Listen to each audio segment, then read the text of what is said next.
Hello everyone, and peace of Christ all of you. Decide to come into a surprise, and whoever here can watch and whoever is not ready, who care. Today our topic is Noah in the Bible and in the Quran. You notice lately how the Muslims depend in some liars who they present Islam as a good religion and Muhammad as a good man. And those are people who Muslims, they use them in order to promote their cult. And today is an example of those liars. In front of me in the screen, sorry for that, we have a video. It's called Noah in the Bible and the Quran. And this person, his name is Jake Mile. Look like he have many miles of lies to tell us. So Mr. Jake, who wrote a book supposedly, and I don't know what is his qualification to write a book about Muhammad, about the biography of Muhammad, he is going to teach you about the differences between the Bible and the Quran regarding the story of Noah. But you will notice right away that this person is just a fool. He does not know what he's talking about. So let us take a look. You can watch the whole video if you want. I just skipped the first 1 minute and 33 seconds. Because it's just like he's saying nothing. I mean, like stories, okay, there's a story in the Bible, there's a story in the Quran, and let us see the difference. So tell us the differences. Go ahead. But here the differences begin. In the Bible, Noah never says a word. All he does is silently build the boat that the world now calls Noah's Ark. Here you see how stupid this person is, because this is absolutely false. The Bible is not just a book, it is books. It is the book of books. So when an idiot like this, he said the Bible did not say, obviously he did never touch the Bible, and he never saw the Bible, and he know nothing about the Bible. Anyone who have little knowledge about the Bible, he will know that it's mentioned even in the New Testament about Noah, that he was a person who was righteous, and he was preacher of righteousness, which means he was always warning people about the coming, let us say, penalty, or what is called the punishment of God. But yet, according to this man, who he claimed to be an expert, and I don't know he's expert in what, Noah, he never mentioned such a thing. He never, spoke of such a thing, and he don't even preach such a thing.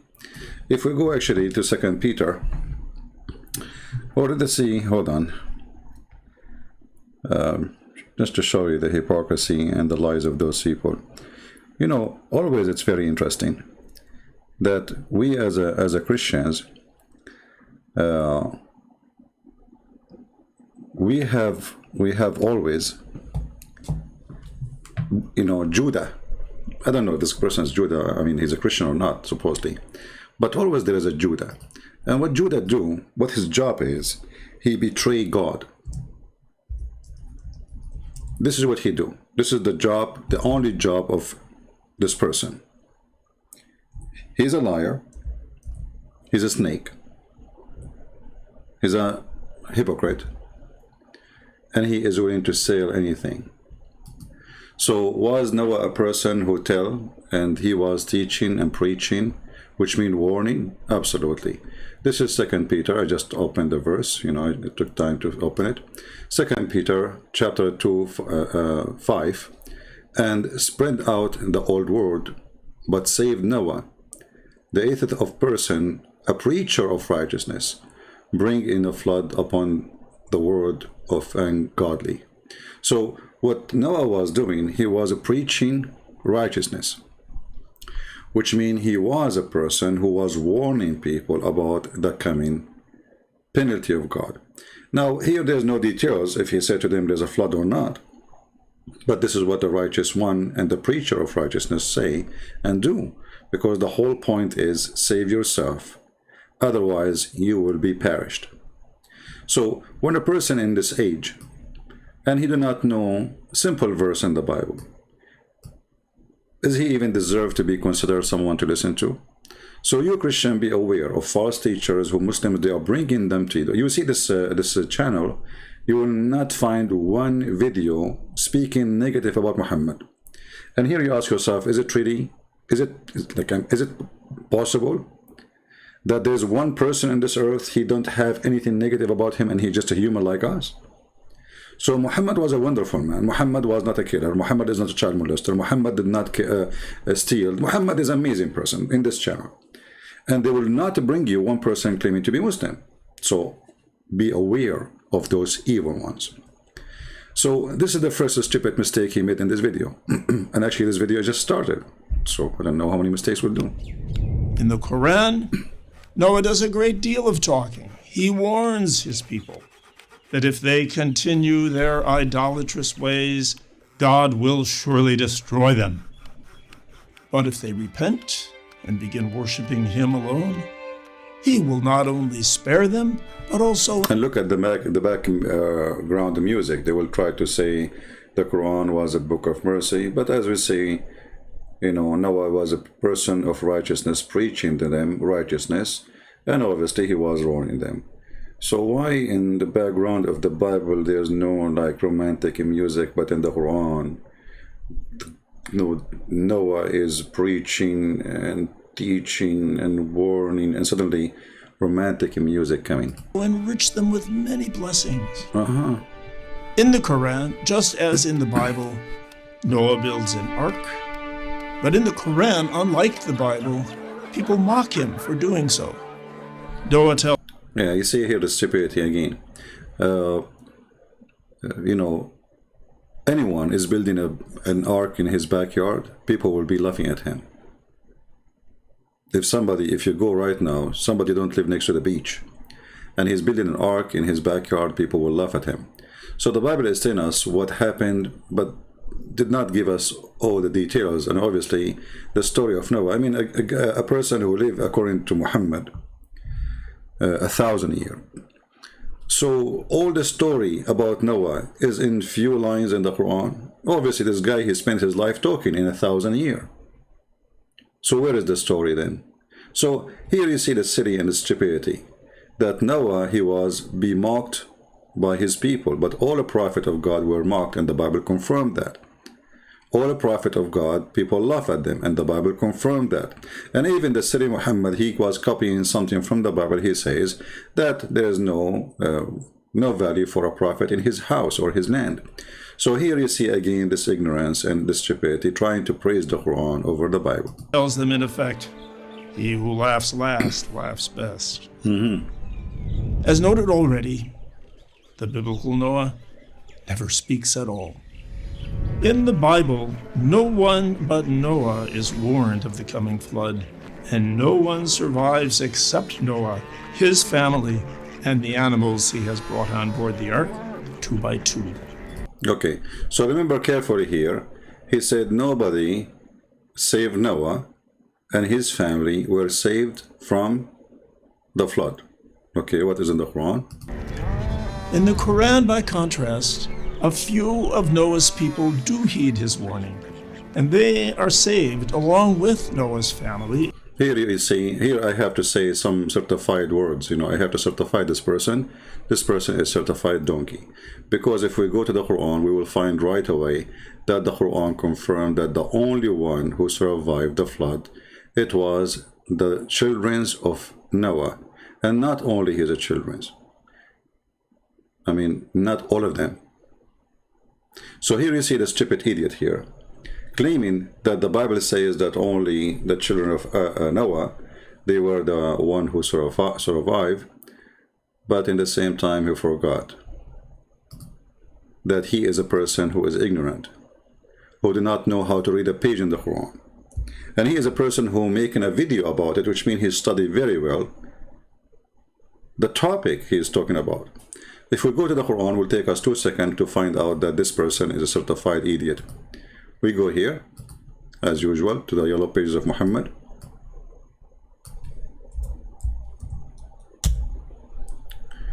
And we will find chapter 37, verse number 77. It says, and from his progeny, then we made survivor. That's it.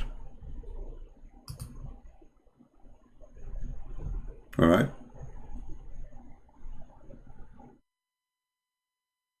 That's it. Nobody live except the people of Noah. And we made it from his progeny is the one who came after that. That's it. Even the survivor after that, they are only from the progeny of, and even here the translation is showing you the names. So here you ask yourself, a person who wrote a book about Muhammad, and he studied a topic and he prepared himself and they put him in a video and he stand there and now he is making the differences, and many people they watch and many people they say that's a wonderful video, and you see how stupid he is. He just show us that he have no idea what the Qur'an is teaching. And this is a great lesson for those who they are following such liars, or let us say consider listening to such liars. Why anyone in the world in such an age he write a book praising Muhammad, he claims something is not true about the Quran? Is it possible that when he was reading the same chapter speaking about Noah, he skipped that verse, those verses? Is it possible that he skipped them in purpose, of lying, making the Quran more, let us say, the Quran, more people, they are not only the children of Noah, more people they were joining. And here you see that this person is obviously an idiot, because the Bible says clearly that if there was only a righteous, you remember the story of Lut, when he asked God, well, what if there is 50 righteous? Are you going to destroy? He said no. What about there is 10, 20, etc.? Are you going to destroy them? No. So because they are wicked, because those people, they are wicked, then only righteous people who they are there, they are saved. And the only righteous people is the one who worship God. And those, they were Noah and his children. So this person again is lying and he is deceiving and he do not know what he is talking about. Proving to us again that we should not listen to liars who claim knowledge, for they have none. Zero.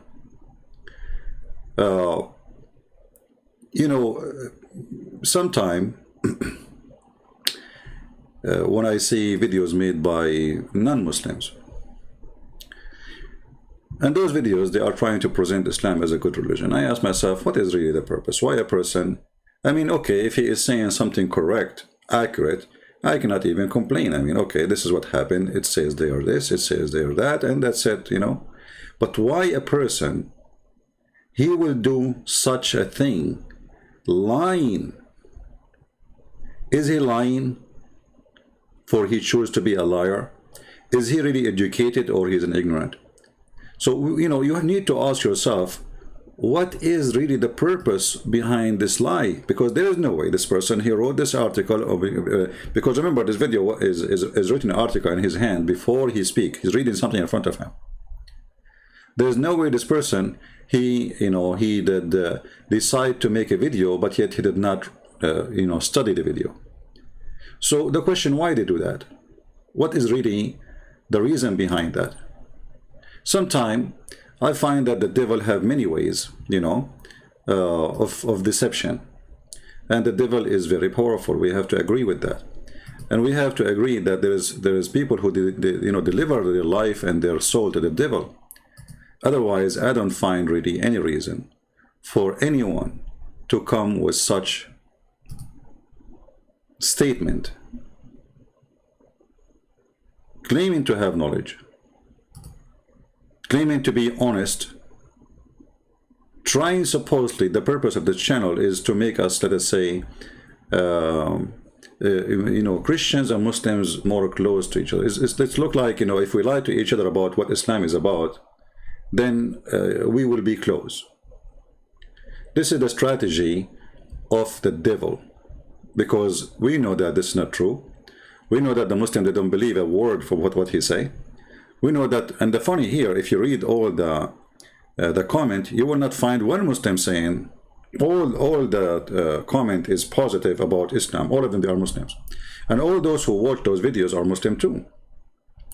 And this is why I wanted to warn you that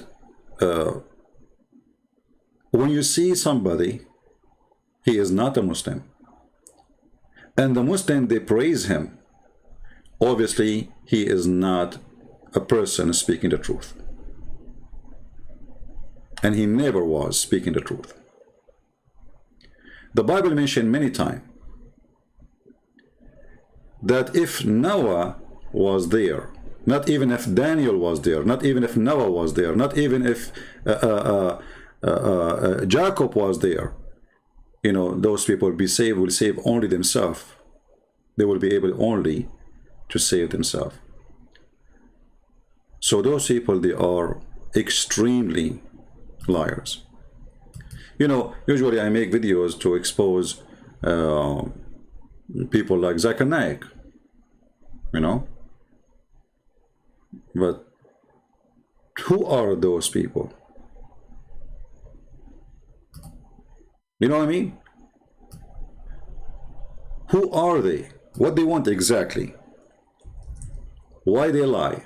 Why they try to make Islam look good? What is the purpose? I find it very interesting, and I find it that it's very important for us as a Christians to be vigilant and not to let the deceivers lie to us. But anyway, I mean, you see, we make videos to show people how Islam function, and how Islam is weird and bad.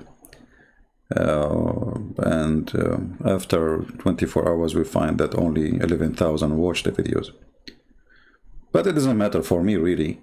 I will do my duty to expose this cult, and it doesn't matter really how many people they did find it interesting, or how many people they did not even care.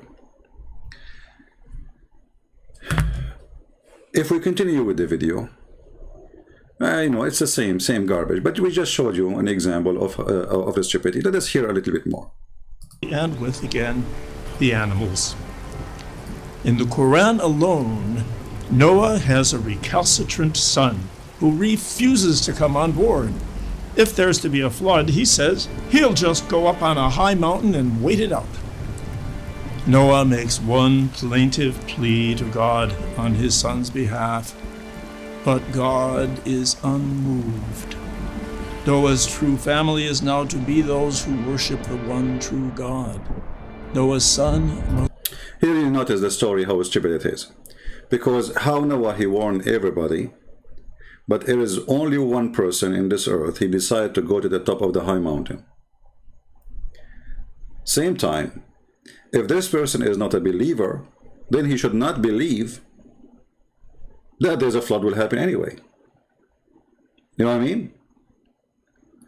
According to the Quran, the son was a kafir. He is not a believer. And here you see how stupid Muhammad, he made a stupid story, that a person who is not believer, he believed the flood is coming.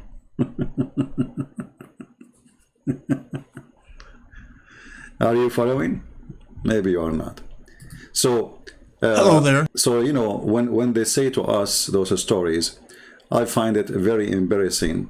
And, a Muslim, he might say, well, who said to you that his son is a kafir?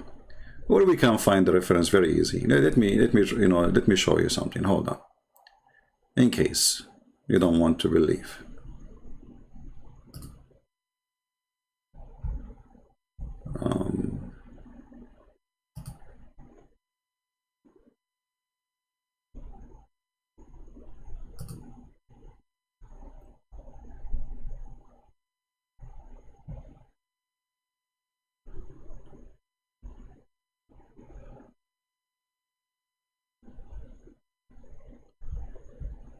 Let us take a look at the Islamic interpretation.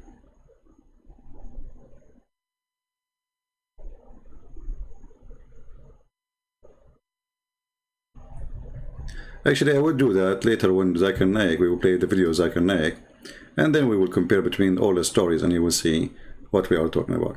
But the statement that the son of Noah was a kafir is so clear in the Quran and so clear in the interpretation. And this is the interpretation of Ibn Kathir.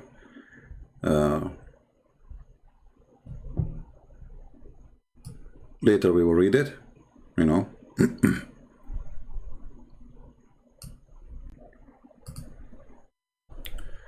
So you see here, actually the tafsir in front of us is so clear. And there was the fourth son of Noah. His name was Yam. He was a disbeliever. You see how clear we can make it. Does it say he was a disbeliever? So he's a kafir. In Arabic it says kafir. His father Noah called him at the time of boarding to the ship, that he might believe and embark with him. If he did so, he would be saved from drowning like other disbelievers. You see? Okay. So if this person, which his name, you know, Yam, not Yum, he jumped in the ship with his father, he will be saved, and he might believe. But the story is so stupid. How he is a person, he don't believe, but he said, I'm going to go and hide myself in the top of the high mountain. That's mean he believed in the flood. That's mean he believed that the flood is coming. Here you see how stupid the story is and the one who wrote the story. Now if we go back to the videos, let us go back a little bit and play a little bit, and then we go Zakir Naik. Let us see how many stupid things this guy will say left. Must die with the other unbelievers in God's punishing flood. In the Bible, Noah has 3 sons, and all make it on board the ark. Later, the 3 do get in trouble with God, but that's another story entirely. In the Bible, after the flood waters recede, God gives Noah the rainbow as a sign that he will never again destroy the whole world by flood. In the Qur'an, although the flood has not destroyed the whole world, Noah beseeches God to make the world safe for his... Obviously this guy, he made his video based on Zakir Naik video. Stupid, both of them, you know, as they say, he left as a donkey, he never came back as a horse. We just heard him saying that in the Quran, God did not destroy the whole world. If we ask this idiot, and I challenge him, and I'm sure he will hear my video sooner or later, I will forgive you about the stupid mistakes you made before, which we mentioned already. But how you make such a mistake? I mean, aren't you reading the chapter in front of you? Where do you get this information from? Are you reading? You are a person who read the Quran, or you are a person who was reading, watching videos of Zakir Naik? If we go to Zakir Naik, we will see it says exactly, he is saying exactly what Zakir Naik is saying. Obviously, this person, he did not read a word in the Quran. This is Zakura. And you know Zakura is the best. And this is the Muslims, they are making videos. This is just to show you how Muslims, they sponsor Zakir Naik. And they have their own logic of explaining the stories. I would like to ask Dr. Campbell, this is supposedly is what the debate between Zakura and Dr. Campbell. If in Genesis it says, when it talk about the flood, Noah, flood is it talk about that the water covered the surface of the earth, all the creation and all mountains and everything, and it says it covered the height of the mountains on earth, and that was 15 cubit. Let us listen and laugh for a second. Noah flood. It talks about that the water covered the surface of the earth, all the creations and all the mountains and everything. And it says that it covers the highest mountain on earth, and that was 15 cubits. Here is Abdul, supposedly he is smart. So this is what he understands. The Bible is saying that the highest mountain in the earth, it was 15 cubit high. When the Bible is saying it was 15 cubit higher than the highest mountains. Let us see what Zakir Naik will say. I will go to the same video, but here this is different version of it, or let us say a better quality of video. I'm a person who's a concordance approach with the Bible and conflict approach with the Quran, because both ways, alhamdulillah, Quran will pass the test. And even if I agree with Dr. William Campbell, and I agree with him, it is right, that it was 15 feet above the highest mountain. But it's mentioned in Genesis, chapter number 7, verse number 19 and 20, that the full world was submerged underwater. And furthermore, archaeological evidence shows today, and the time of Noah's time, if you calculate by genealogy, it comes to in the 21st to 22nd century BC. Archaeological evidence shows today that the 3rd dynasty of Babylon and 11th dynasty of Egypt were present at the 21st and 22nd century BC, and there was no evidence of flood, and they remain uninterrupted. Therefore, archaeological evidence shows us the 21st century BC. You see, if we go right now and we look at the lineage of Muhammad, all the way to Abraham and then to go to Adam, you will find how the dates of all the dates of Muslims, it's really upside down. But we will go, let us see what he will say. Continue, Zuzu. that it's impossible that the earth was submerged, the full earth was submerged. I want the Muslim to take a note.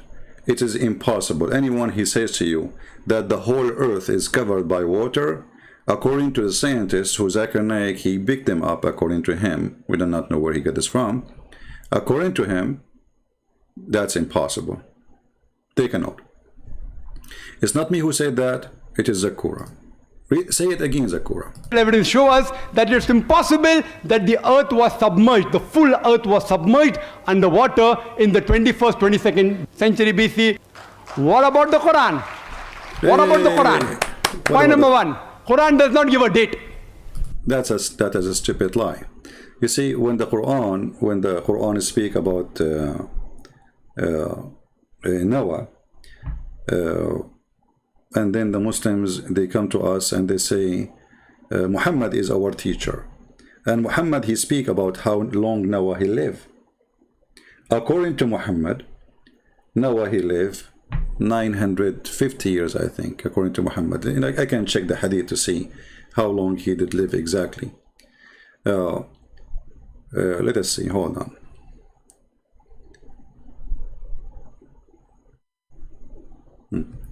You see here, this is the book of Ibn Kathir. Al-Bidayah and Al-Nihaya, Ibn Kathir, volume number 1, page number 113.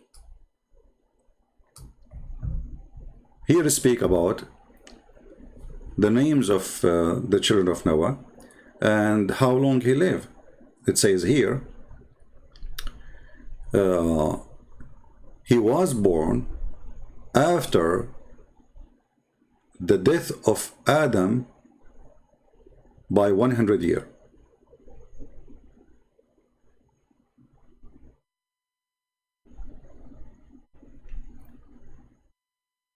You see how Zakir Naik lied that the Quran and or Islam did not give date? So Allah created the earth and the heaven in 6 days. And he created Adam in a Friday afternoon. Who is the one is saying the truth? Zakir Naik or Muhammad? For sure, Zakir Naik. We know already and we are convinced that Muhammad is a fraud. Zakir Naik, he is not a fraud, he is a good man. He is from, a decent sect. It's called Muslim Sunni, who don't lie. The Messenger of Allah said, Allah the Exalted, the Glorious, created the earth on Saturday. And he created the mountains in Sunday. And you notice that Zakir Naik, he says, when the Quran says Allah created the earth in 6 days, that means 6 period. Brother, sister, the Quran don't give dates. The Quran says 6 days means 6 period. And here you see how they try to defend the Quran by fabricating answers. Muhammad here getting Zakir Naik busted, and he is giving him a big screw in his bum. Allah, he created the earth in Saturday, because remember Zakir Naik, he claimed that the Big Bang is in the Quran too. Look like the Big Bang start in Saturday, and the mountains in Sunday, and the trees in Mondays, and things entirely in labor in Tuesday, and light was in Wednesday, And this is the same as that he made fun of the Bible. If you remember, he says that your Bible says that God created the sun in Wednesday. And Muhammad, he claimed that the light created in Wednesday, which means all this time there was no light. And the objection of that was, the earth was without light. When the Bible says in the beginning, God, he created light. The first thing, God, he said, let be light, and light was, before he created the sun. So here we see that in the Quran and in the Islam, that Muhammad is the one confirming that the first time light exists, it was Wednesday. According to Zakir Naik, it was not a Wednesday, it was 6 periods, which means Zakir Naik, he is saying Muhammad is stupid, he did not know what he's saying.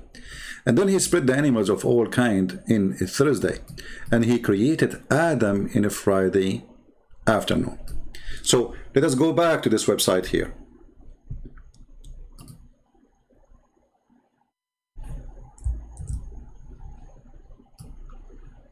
As long Adam, his son, Noah,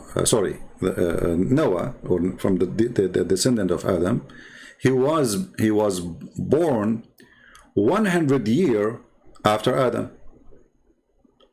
And then Muhammad, he count how much each one of them he lived.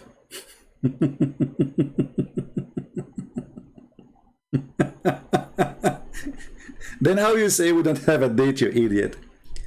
So here it says, and the birth of Noah was after the death of Adam by 100 years and 26 years. And according to Ibn Jarir and etc. And according to the reference, blah, blah, blah, blah, blah. And some reference says 140 years. And between them, there is 10 centuries, which mean 1,000 years. Then we have other hadith that speak about how long the distance between Adam or Noah and Abraham. And then there's other hadith about how much between Muhammad and Ibrahim. So we will find the distance between them is just a few thousand years, and for sure the numbers was always messed up. Because remember, according to Muhammad, Mary is the sister of Aaron, which means Jesus, who was existing at the time of Moses. So we cannot take Islamic history or dates into consideration, because this is a false prophet trying to copy what he learned from the Jews, and he add his own spice, and sometimes he forget the numbers they say to him. This is why it's coming messed up. So when this person he say what he say, he is absolutely a fraud. And you know, we can go here and we can use Google translation to translate this page, so you can see by your own eyes.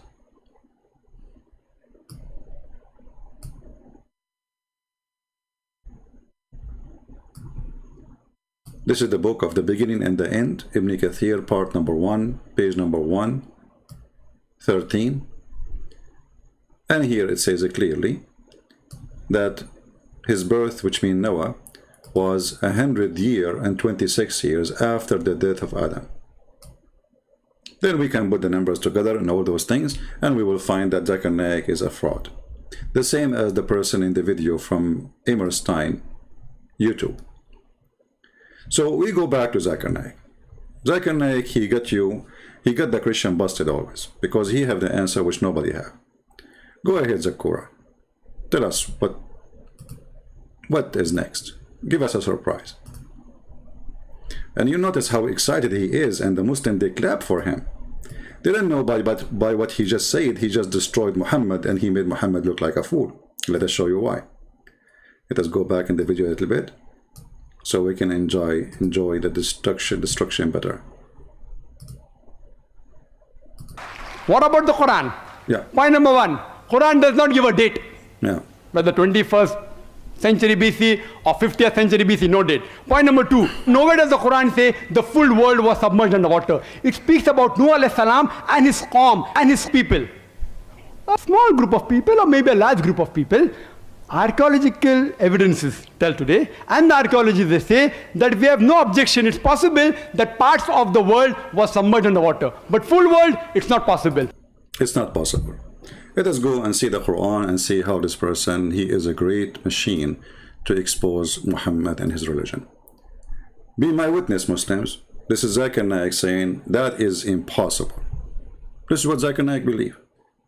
You see, the stupid Zakir Naik, the same Qur'an says, and the same verses we just read, it says that the son of Noah, he said to himself, I'm going to go and climb to the top of the mountain. So how you are going to flood the top of the mountains unless you flood the mountains? And how far that flood will go in order to flood a mountain? The top of the mountain, not just a mountain.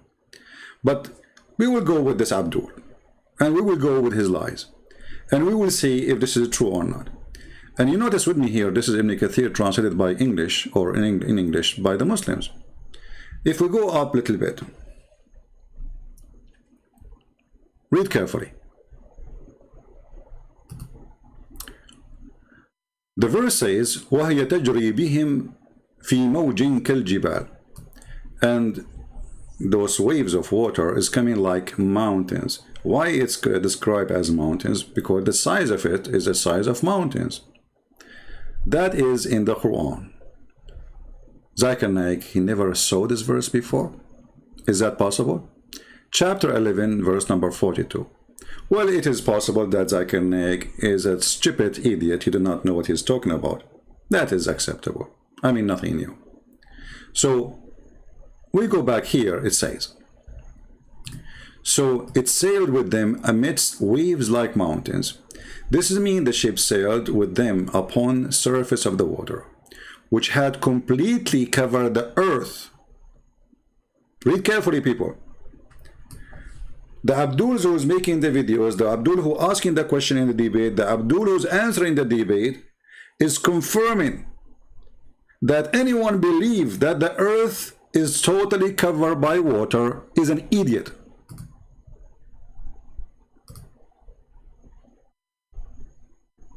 This is the confirmation of Zakir Naik. If you are deaf, you did not hear it, I can play it again. You know what? I assume that you are deaf because you are a Muslim. According to Muhammad, Shaitan, he piss in your ears. He don't piss in our ears.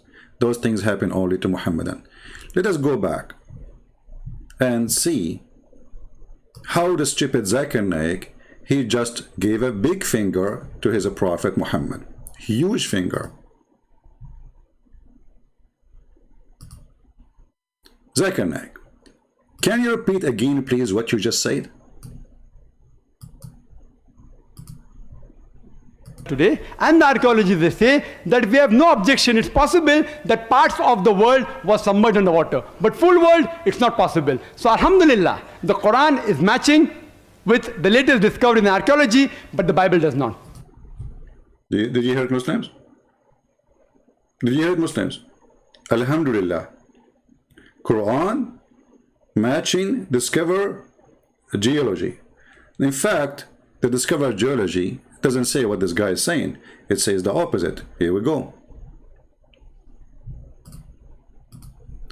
Just recently, scientists agree that the whole earth was covered by water.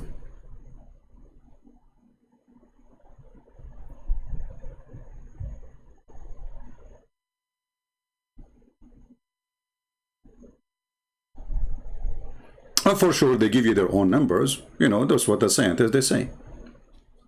Do you see it? We can see the article all over, saying the earth really was covered totally by water. There's no land.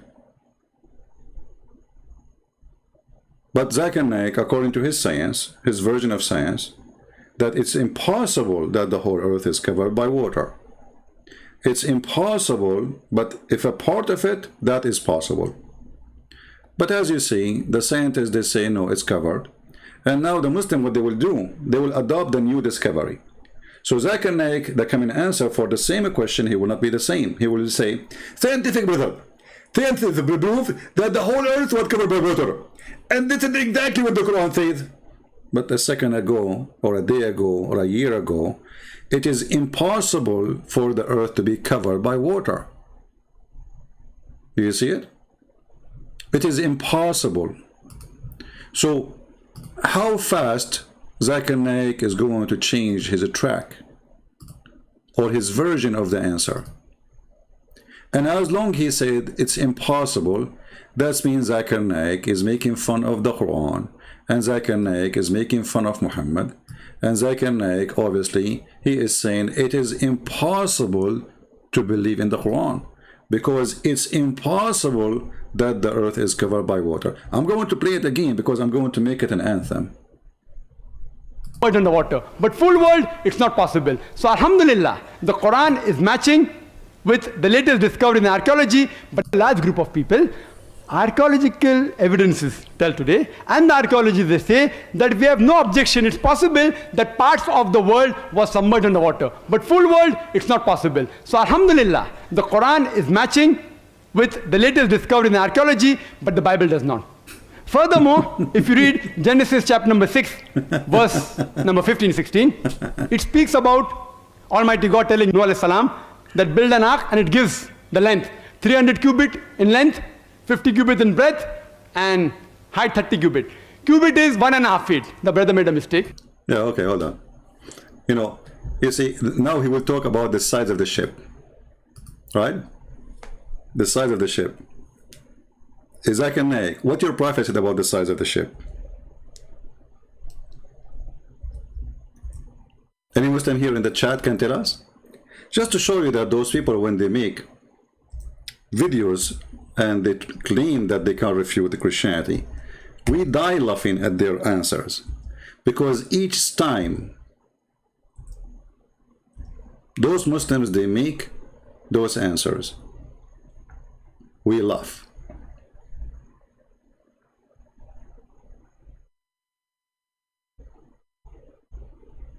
Any Muslim until now, he agree with the stupid Zakir Naik?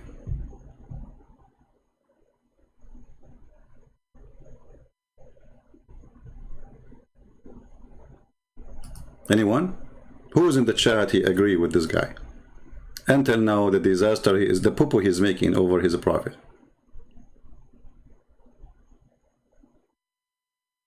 Anyone? If we go and see what Muhammadan they say about the ship of Noah, Muhammad, he explained how Noah, he got a cat in the ship. Not only the size, how he got a lion in the ship. As an example, Allah, he made the lion have a flu. Why Allah, he made the lion have a flu? Because when the lion he sneezed, a cat came from his nose. And why Allah, he made the cat come from his nose? Because Noah, he found that there is a rat in the ship. Allah did not ask him to take a rat. So, when Zakir Naik, he tried to be supposedly smart, if we go and read the details about how and what is the ship of Noah, we will find that there's tons of fairy tales. But who is a Muslim going to help us about the size of the ship of Noah? Any Muslim?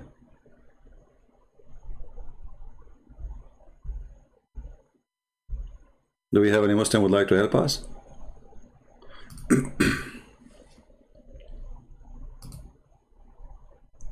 Who is a Muslim agree with this man? What happened, you Muslims? You don't support Zakir Naik no more? Do you think it's embarrassment? I think it's an embarrassment to have those Muhammadan trying to explain Islam and to try to answer.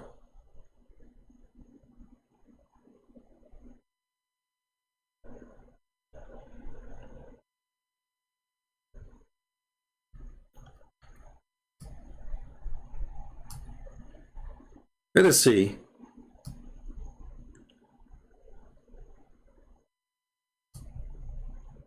what Islam says about the ship of Noah.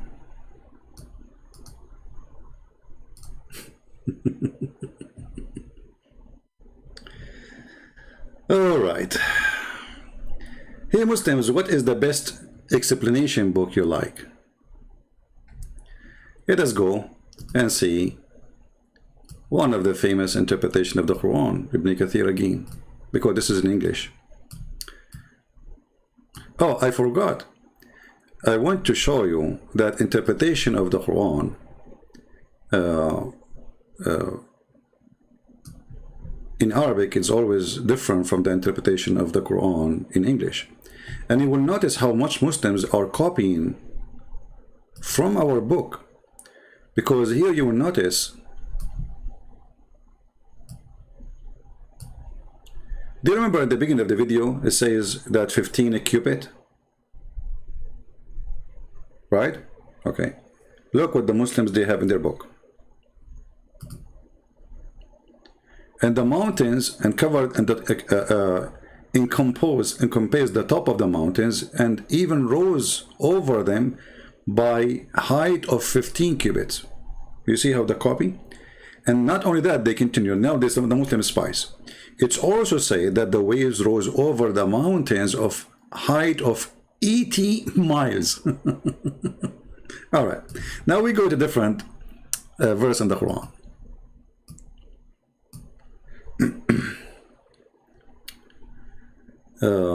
We go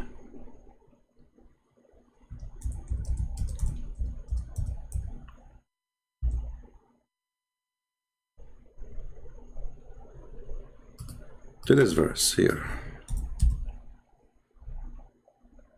the same chapter, you know, or we can go actually to chapter 23, verse number 27. You know, the Quran is really a stupid book. I mean, it's contained.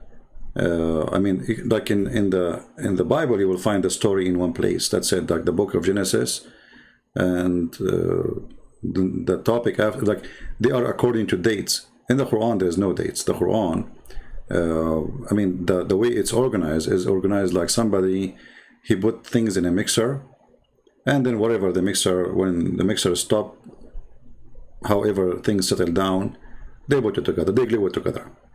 All right. So, in chapter 11, verse number 40,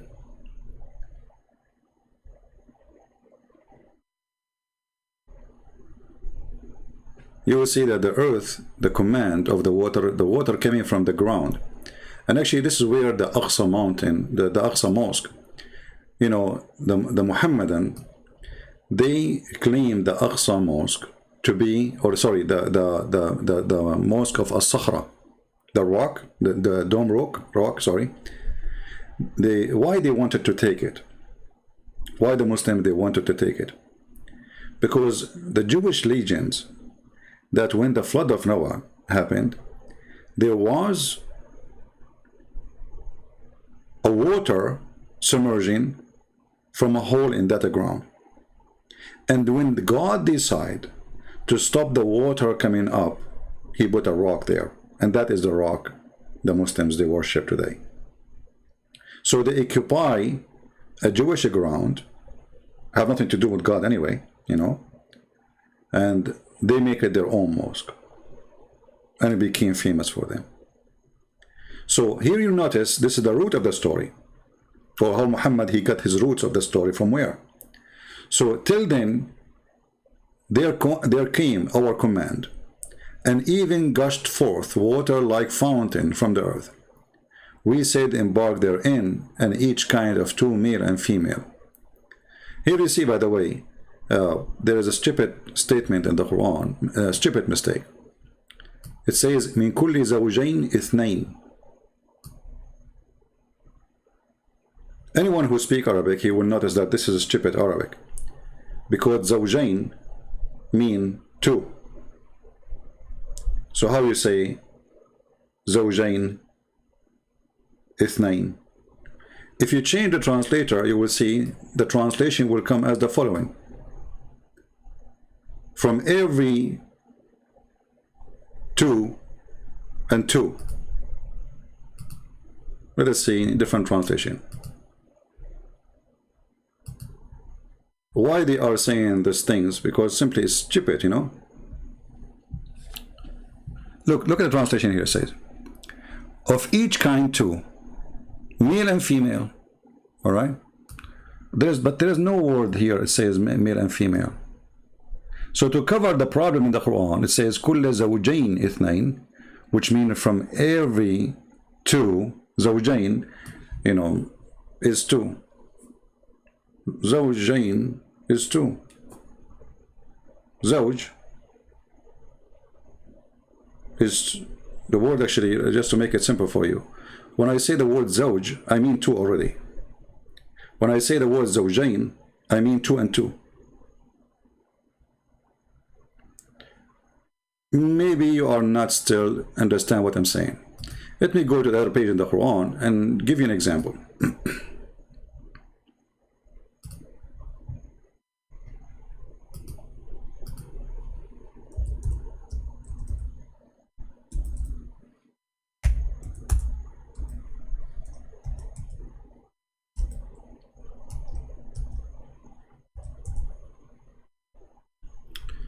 All right.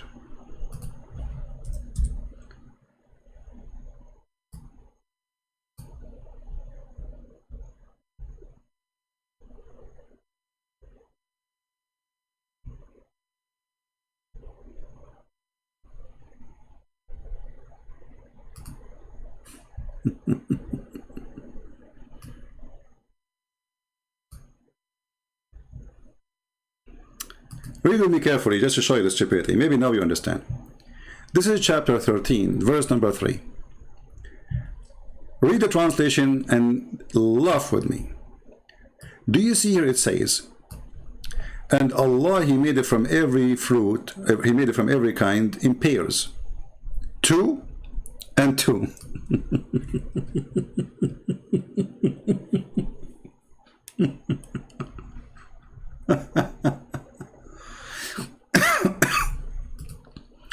Are you getting my point? So the stupid who wrote the Quran, he used the wrong word, because you cannot say zawjain. You should say zawj. Zawj is two, male and it can be male and female. You know, like you can go like to the chicken store. You say I want zawj, which means I want two chicken. But in here we will take it like, okay, male and female. It makes sense, male and female, but it doesn't say male and female. That's why in Arabic it says the word zawaj. You know, so zawjain ithnain. By saying zawjain and saying the word ithnain, he confirmed that they are two and two. How in the world that can be? That make them four. The same exactly what happened in the other verse, but the other verse here, they did not mention the two and two. I don't know why. It's the same exact word. Just read with me carefully. It says here, zawjain ithnain. You can take a screenshot, huh? You can take a screenshot of this thing, zawjain ithnain. Okay? Actually, let me take a screenshot. So this is a chapter 13, verse number 3. I will take a screenshot. Here we go.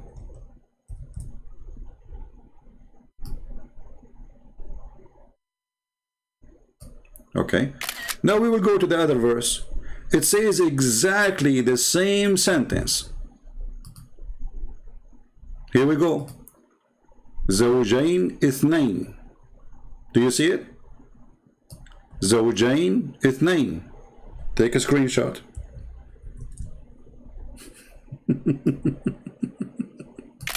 Okay, we open both and we put them next to each other. And right away we will notice that the stupidity is amazing. But this is just to show you a stupid mistake in the Arabic language, showing us that the one who wrote the Quran is a donkey. Because did Noah take from every kind two and two? 4? Muslims do agree with this. See, here we go. Let us put them together. I will extend the thing here so we can put it together. And you will notice that this is exactly the same exact sentence.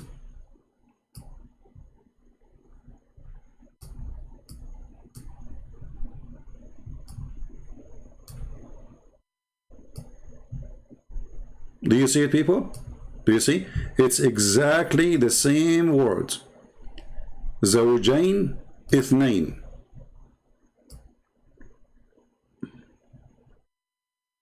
Let me zoom more. I'm just trying to make it more clear for you.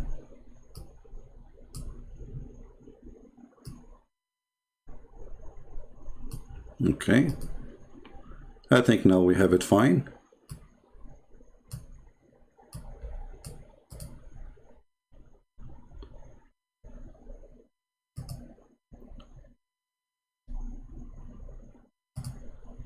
It is exactly the same word. زوجين اثنين. زوجين اثنين. Look how the translation change. Here, from each kind, two, male and female. But this is not really what it says. It says from every kind, two and two.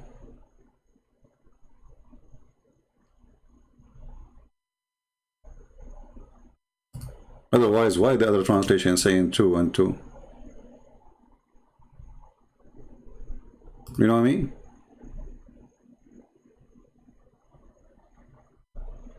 You see it? Two and two. Allah, He made it from every kind. He made in pairs. Two and two. Anyway, we continue.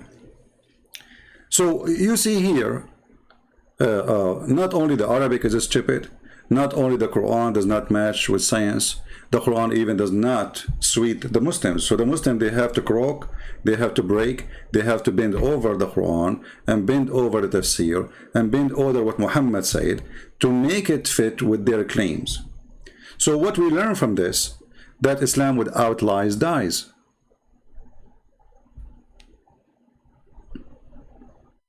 Otherwise, why is Zakir Naik saying that the Quran never mentioned that the earth was covered by water? Muslims, why he says that? Anyone can help us? Why he's saying that nowhere, alhamdulillah, the Quran says that the earth was covered by water? Why a person like Zakir Naik saying that? And how come none of the Muslims make videos to expose him? You see, whatever I say, the Muslim, they say Christian Prince is lying. And they make videos, and I'm very thankful for their videos, by the way, because the one who promote my channel is not the Christians, sadly. It is the Muslims. The more they make videos, the more we have more Muslims living in Islam. They come here, they see the reference. I'm showing everything I say in the screen. Everything I say is in the screen. So, did the Quran say that the earth was covered by mountains? Absolutely. The proof, the son of Noah, he tried to hide in the top of a mountain. So how the flood take him down unless the mountains are covered? And all Islamic interpretation agree on that.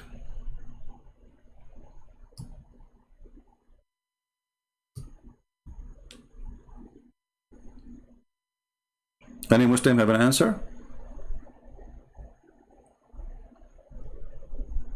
Well, you know, but we have to agree, we have to admit that Muslims, they support their religion way better than the Christians. They support their belief. Christians are very relaxed people. If I was a Muslim, I will find hundreds of thousands watching my videos over a few days. And Muslims, they will be so proud of me. Christians, they come here, Christian Prince, he exposed Islam, ha ha ha ha, we laugh. But remember, today I posted a verse from the Bible, actually, because, you know, I'm really upset from the Christians. I mean, they don't really care. They are relaxed. You know, the Christians, there are people who say, okay, the Lord, we are victorious by the Lord. But the Lord, he says to you, you have to work. The Lord, he never said to you that you should not work. You should work and I'm with you. You don't want to work.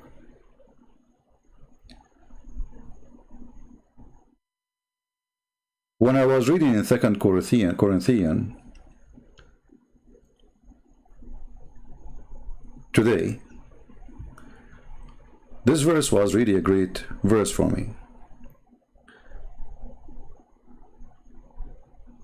Walk by faith, not by sight.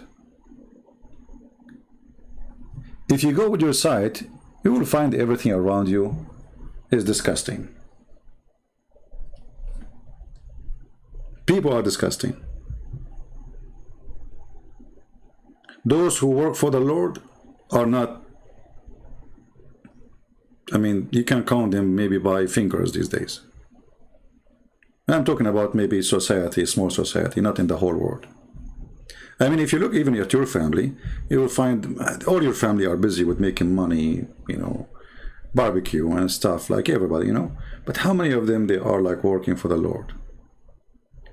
How many of us they decide to stand up for the truth so our children will not be misled? Very few. And it's not only in your family, this is my family too.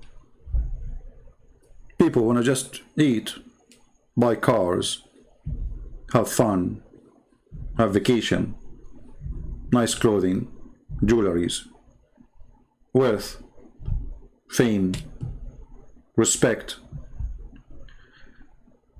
But nobody wanna fight for the truth. Muslims, they support blindly anyone who saying anything about Islam, which is wonderful for me. Because if now a Zakir Naik, he is a person, the Muslim they are supporting, and 10,000 are watching him live in person.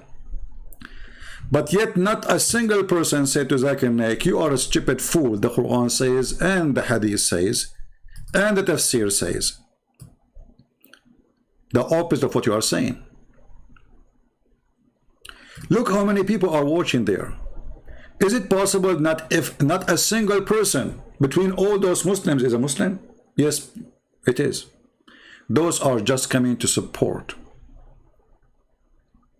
None of them he knew anything about Islam. Otherwise they will say to him, you are a stupid donkey, what you are saying is false. The same as he said before that the word hur is a word for male and female. Tens of thousands are in the person located in the front of him. Not even one of them he stood up and says, what are you talking about, man? The Quran says, لَمْ يَطْمُثَهُنَّ, which means they are females. They did not bleed from sex. Not a single person he stand against what he say. So the conclusion is that Muslims they support Islam blindly, even if Islam does not make sense, and even if the person is speaking against Islam, like Zakir Naik. As long as he is defending Islam, we are with him. If you remember when a beautiful sister, her name is Mimi, she said, not a single Jew, he don't believe in the oneness of God, not a single Jew. And you know, David Wood, he was watching because he don't know how to debate, obviously. You know, he lost the opportunity to flip the table on this guy and show everybody that this person is not a Muslim. Because the Quran says clearly that the Jews, they believe in a person, his name is Uzair, and he is a son of Allah. And this person was shouting loud and clear and making fun of David Wood. And David Wood, he don't know what to say. This is what happened.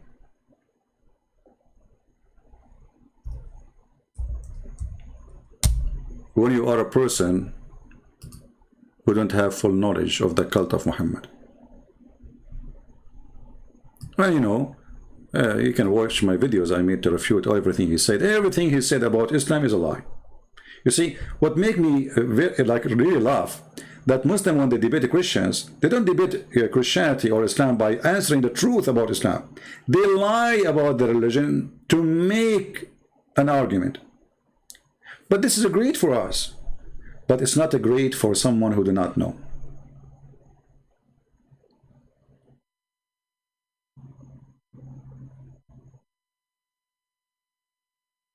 It's not a great.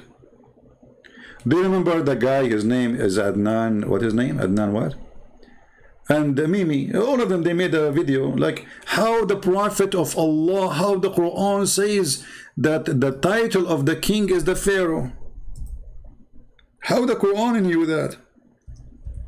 But the Quran never said that this is a title. The Quran says stupid things. The Quran thinks that Pharaoh is a name of a person. How we know that? If you go in the Quran, chapter 2, sorry. In English doesn't show really. It says just Pharaoh. But in Arabic, it says Ali Pharaoh. The word Al mean the family of Pharaoh. Not Al Pharaoh. You see, if it's a title, we add EL in the beginning. Because there's many pharaohs. You know what I mean? So in Arabic it's different from English. So in English, when you see it says Pharaoh. In Arabic, in English is accepted to say Pharaoh. But in Arabic you cannot say that unless it is the name of a person. This is why when you say the word Messiah in Arabic, you don't say Messiah. You don't say Masih. You say Al-Masih. Why? Because it's a title, it's not a name. Here there is no Al-Faraun, there is Al-Faraun. I will copy this word and I will copy it and show you what we will find. We will find that this word exists in many places and exists in the front of names, not titles. Chapter 249, Al-Faraun. Chapter 2 verse number 50, Al-Faraun. Chapter 248, Al-Musa. See? Musa is not a title. Al simply present the family of Musas. Read carefully.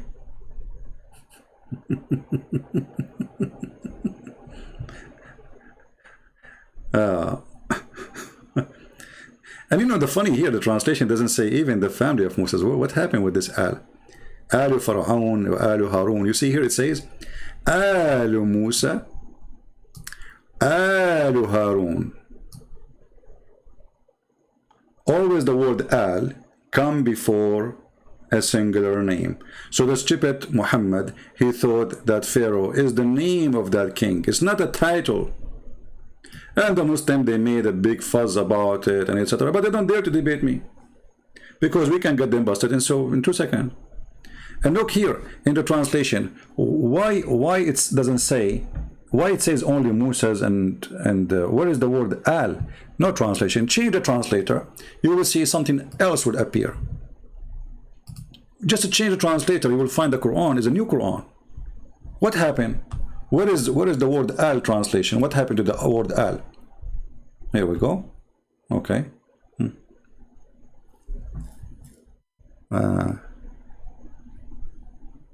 Look, do you see the word family? Do you see it?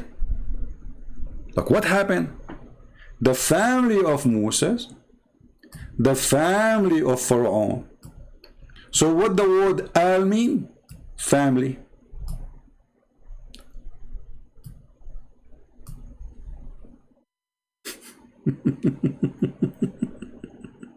Do you see it? In the other translation, the word family is totally gone.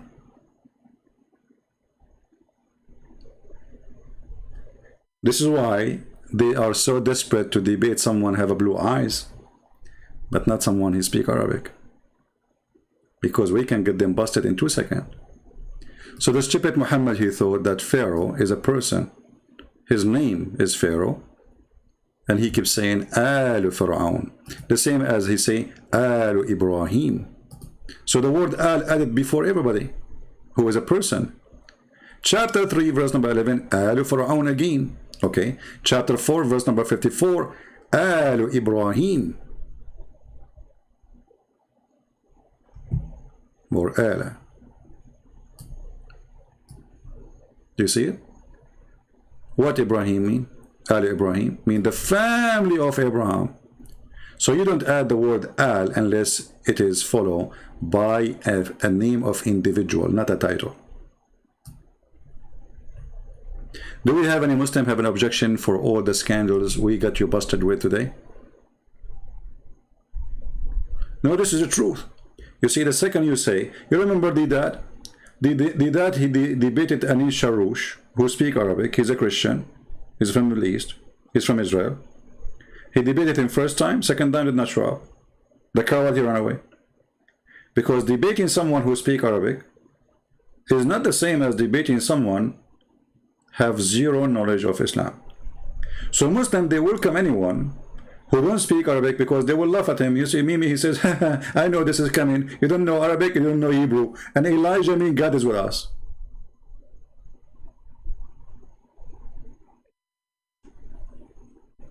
How about Al-Quran? You see, Al is not the same as L. Okay, you need to, let me teach you Arabic a little bit. We are talking about two different words. If you notice with me here, the movement, there's a movement next to this word here. This is not Al. This is Al, Al. You see it? See? This is not L. This is Al. In the top of the letter A, or Aleph, there is a little like a curved thing. You see the curved thing there? All right? That curved thing, this is different, will make a different letter or sound. Do you see it? Little thing here, like here. That will make the A-Al. Okay? The one we are talking about, which is L, which means for recognizing a person, we say L,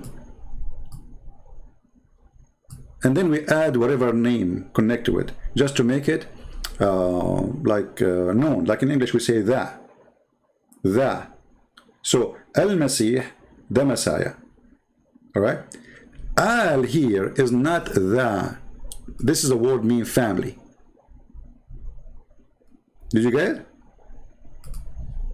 This word here, let us change the color, is not the same as the word Al. This is Al, Al, not Al. So the one in blue here, this is the word mean family. Here, Al is a definition. You put it in the front of anything. As in English, the house, the tree. You know, when you recognize something, individual thing, you know, or the earth or whatever. So it's known, something known. So you add it before something known. Something, it's not the name of a person. You know, it is a title or description. So when you say Al-Bayt is not the name of a person. All right? So Al, like before Allah, there is Al. Allah. But Allah, if we go back to the root, we will find that here is not really A-L as the La, as much it is God. Because in the old Aramaic and the old Hebrew, the word A-L, I'm using the mouse to write the words, so sorry if it's not coming nice. A-L is equal to word God. So in the old Hebrew, Israel was Israel.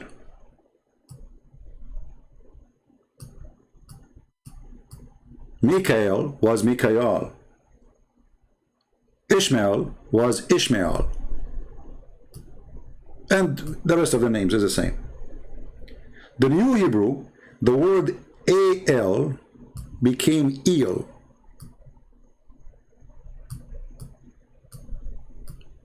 So Emmanuel used to be Emmanuel. Daniel used to be Daniel. Actually, until now in Arabic, and most of, in Aramaic it says Daniel, still with the A-L. So little knowledge of the ancient Hebrew and the ancient Aramaic, you will find that the source of the name of the God of Islam is from the Aramaic, which is Al-Lah. That's the name. Al is the word being God. Lah is the name of the God of Islam. Here, Al is the same. Al is an Aramaic word. Al Musa, Al Fir'aun, Al Ibrahim. It's a word in the Aramaic mean family. This is why here it says the family of Ibrahim. All right?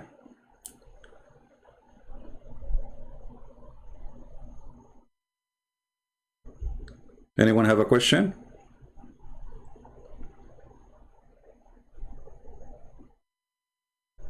So do you see how we get them busted?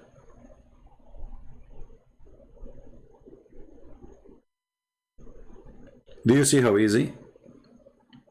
But do you see how easy for a Muslim to lie? And do you see when you are a liar, everybody support you?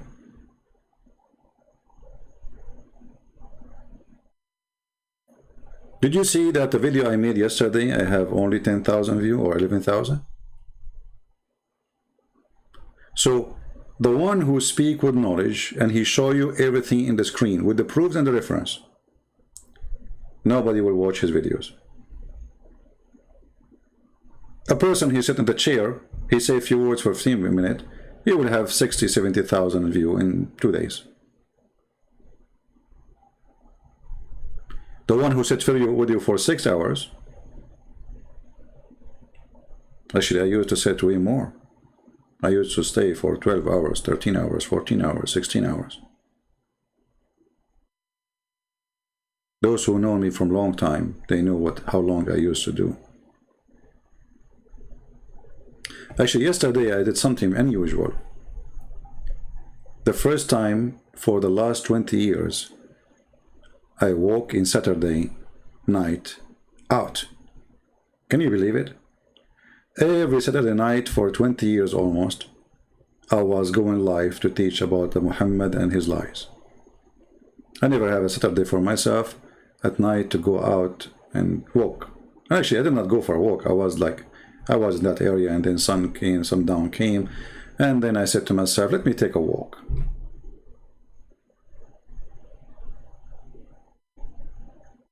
"20 years and more, I never been out in Sunday or Saturday, sorry. Actually, in the area, I don't go out at night at all, usually. But still, people don't like to support us, and people don't like to spread our videos. And not only that, you see some people who they are copying my videos, they are posting my video after 5 minutes from me being finished or done.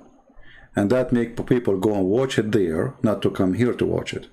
So can we ask those people who they are downloading my videos to wait for 24 hours at least? Download the video right away, but don't post it right away. Let people come. I want to see people comment. I want to see Muslim comment.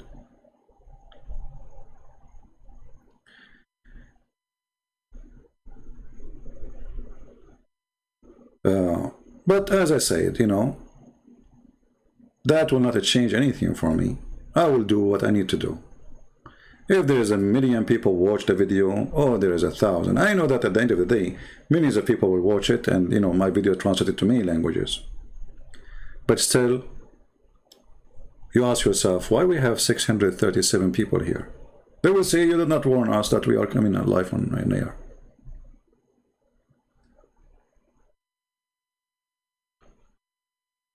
Just wait. Things is even getting better.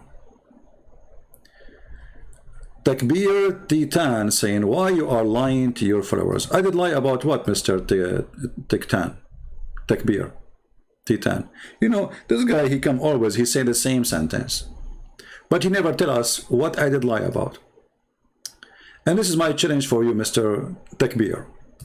And by the way, your name is very funny and very stupid, because Takbir means magnify. How small your God to magnify him?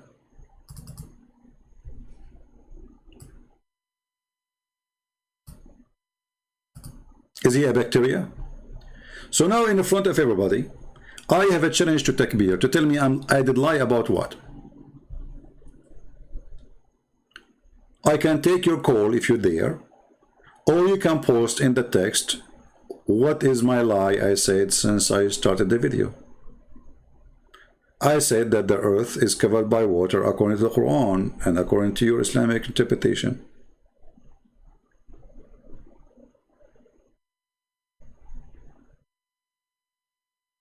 Where is my lies? So this is what the Muslims do. They cannot refute you. They say he's a liar. That's it. He's a liar. But this is showing us the disability. Same time, I find Islamic names is the most stupid names ever. Takbir. Takbir means to magnify. How you can magnify your God? He's a bacteria. How small he is. And now he will play dead. And he will not move his tail. Like, are you there, Takbir? What's happened to you? What is my lie? I'm waiting for you. You see why I want people to come and watch? Because they post comment, and those comments, they can make us make more videos. Because comments of Muslims are hilarious. Like here when Zakir Naik, he said that, brother Tatar, the Quran never said that the earth was split by water. And then we find that the Quran says that, and the interpretation and the scholars of Muslims agree. Who is the liar? So Zakir Naik, in order to win a debate, or claim to win a debate, for sure he did not, he lied about his religion, fabricating stories about his religion, to make people think that he is the one who knows what he's talking about. And then the Muslims, they say takbir. BC. What about the Quran? What about the Quran, brother? What about the Quran? Yeah, what about the Quran? Point number 1. Quran does not give a date. But the 21st. Hold on. You know, let me show you this one.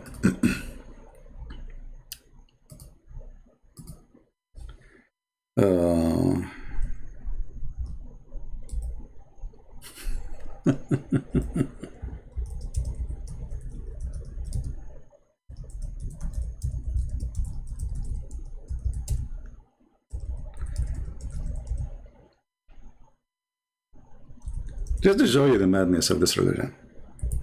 How desperate. You see, only people who follow Satan, they lie about their religion. Only. Otherwise, people who follow God, they will not lie. Do you agree, guys? Only those who follow Satan, they will lie about their religion because their God is Satan. A true believer in God, he will not lie. The scientists, they tell us that the Big Bang is a process which has taken millions of years for the formation of the universe, but the Quran says that Allah has created the heaven and the earth in 6 days. So isn't it contradicting to science? There are various places in which Allah says in the Quran that Allah has created the heaven and the earth in 6 days. Allah says in the Quran. The stupid, he was going to quote a verse, says, وَمَا خَلَقْتُ الْإِنسَ وَالْجِنَّ إِلَّا يَعْبُدُونَ. Idiot donkey, what does this have to do with this? You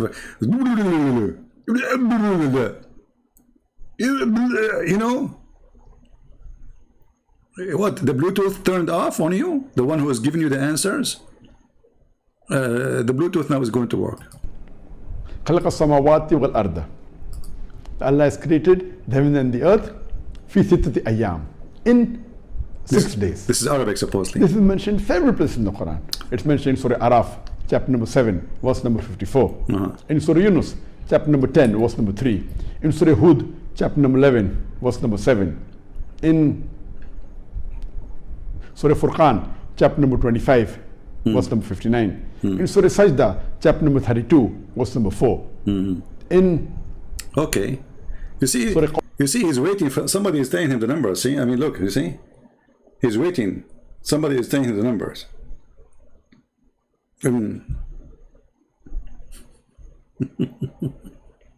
Of chapter number 50, verse number 38. It's also mentioned in Surah Hadid, chapter number 57, verse number 4. In several places, Allah says, خَلَقَ السَّمَاوَاتِ وَالْأَرْضِ فِي سِتَّةِ أَيَّامٍ. That it is He, Allah subhanahu wa ta'ala, who has created the heavens and the earth in 6 days. The Arabic word used in the Quran is ayyam. Ayyam. It's a plural of the word yom. Yom, one of its meaning is day. By the way, you don't speak Arabic. No, but the other meaning of yom is also a period. A period. An epoch. So here when Allah says Allah has created the heaven and the earth in 6 ayyam, it actually refers to 6 period. Hey, Abdul, hold on, Abdul. How that is 6 period, you idiot? Can you show us the verse in the Quran? Show us that it is 6 period? I mean, you are a certified idiot and you are a stupid boy of muta. We'll take us 2 seconds to read the hadith and we will see that what Zakir Naik is lying. This is Muhammad and this is Sahih Muslim and this is authentic, saying that Allah created the earth in Saturday, the mountains in Sunday, the trees in Mondays, and the things entirely in labor in Tuesday, and the light in Wednesday, and he spread the animals all kind of in Thursday, and he created Adam in Friday afternoon. So why Zakir Naik is lying about his religion? Why the 6 days became 6 period? I mean, the Quran says it clearly, 6 days. Why it become 6 period?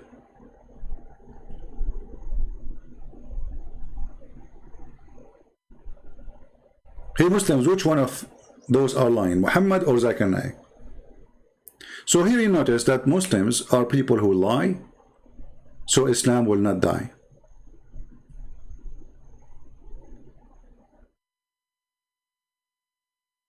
Any Muslim can tell me why this person is speaking against the teaching of his prophet? If there is one person between all the Sahaba or the companion of Muhammad, the gang of Muhammad, the child molesters, one of them agree with Zakir Naik? Did Muhammad say himself what Zakir Naik is saying? So how come Muslims don't make videos to oppose him, to expose his lies? The answer is very simple. As long as you are defending Islam, Muslims they support whoever lie to defend Islam. Otherwise, you should find by now thousands of Muslims making videos to expose such a lie. Right? But when a Christian prince says something, all Muslims make videos to refute a Christian prince who is lying. But I'm showing you the reference in front of you.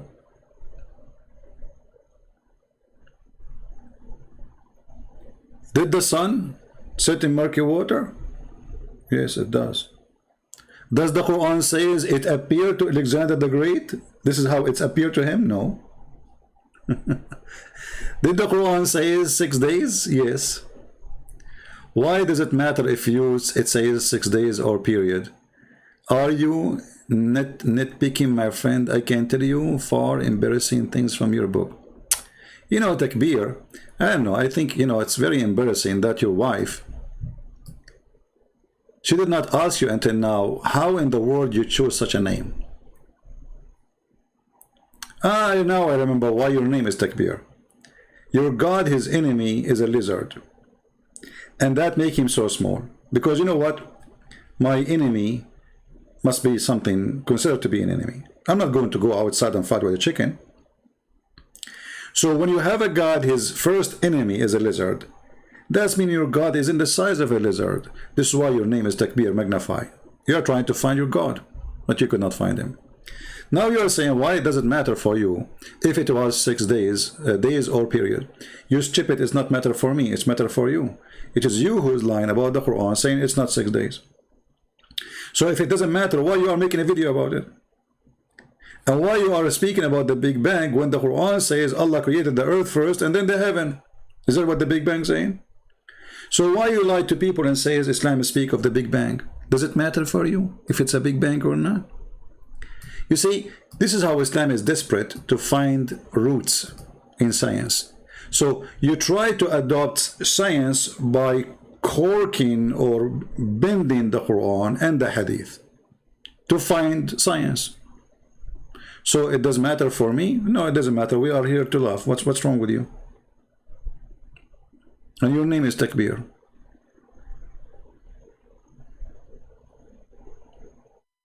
So why is he saying 6 period?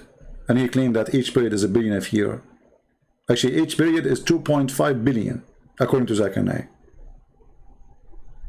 How Saturday became 2.5 billion?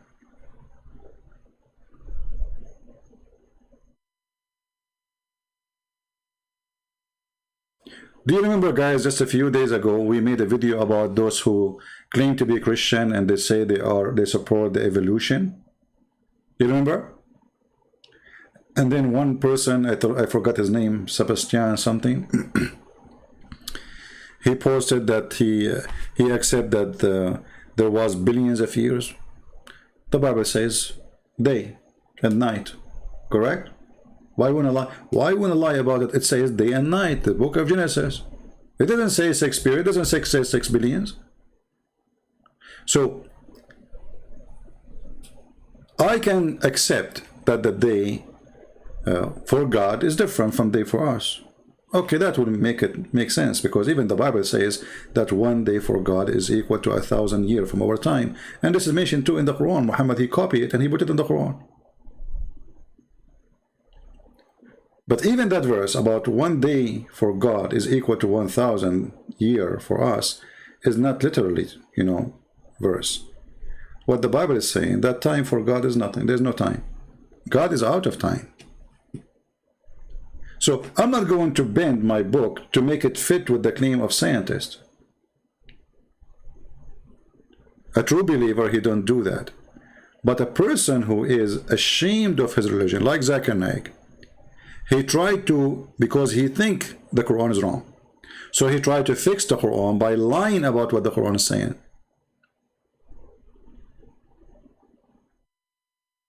Jihad Yusuf is a coward. He is the guy who kept saying to me the F word. Ban him, block him. Is that the same person? Jihad Yusuf, or the one who called me, the one who speak Arabic? I don't know, I forgot. Is that the same person who say the F word? Don't block him, let me check, hold on.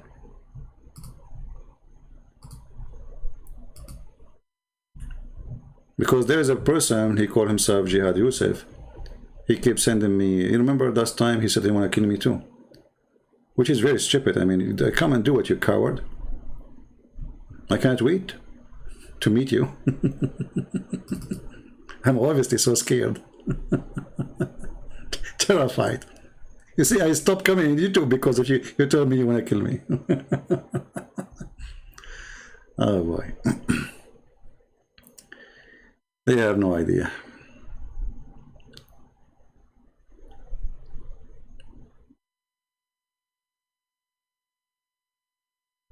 I'm opening Skype, just hold on. Yeah, I don't see.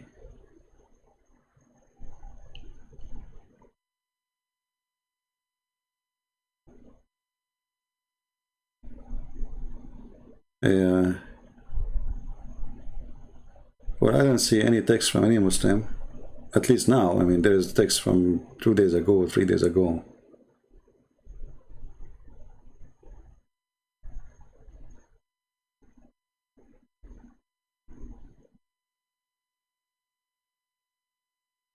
Yeah, there's not a single text from Muslims.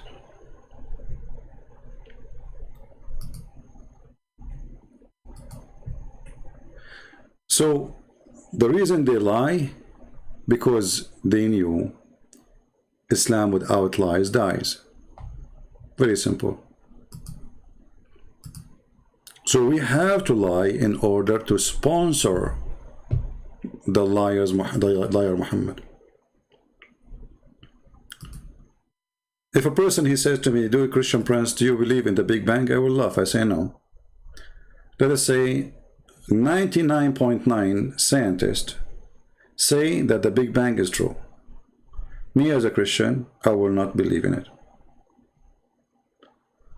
Only hypocrite Christian, which means he's not a Christian, he will claim that the Bible is in agreement with the Big Bang, because it's not true. Right? Takbir. Takbir, why you don't call me and we will read for you the verses? What do you think, guys? I will make you happy in front of everybody. What do you say? In the front of everybody. Either people will laugh at you or people will laugh at me. What do you think?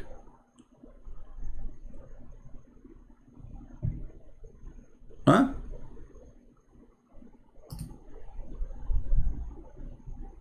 People, what do you think? This guy, he dared to call me?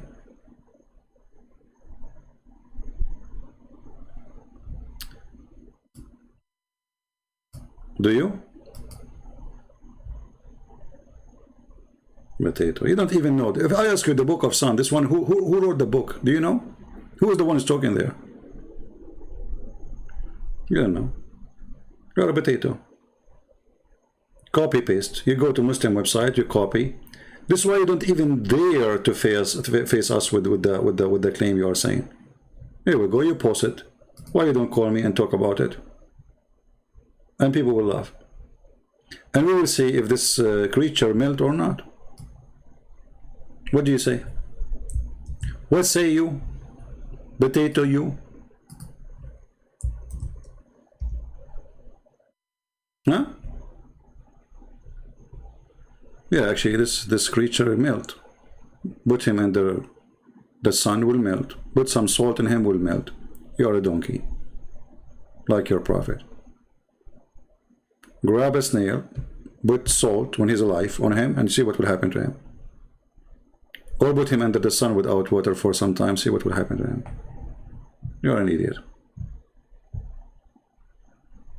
But I forgot. You are a follower of a true Qur'an, true book of Allah, where the Prophet of Allah, he speak to the ant and he heard the ant talking. But ants are deaf and they don't talk.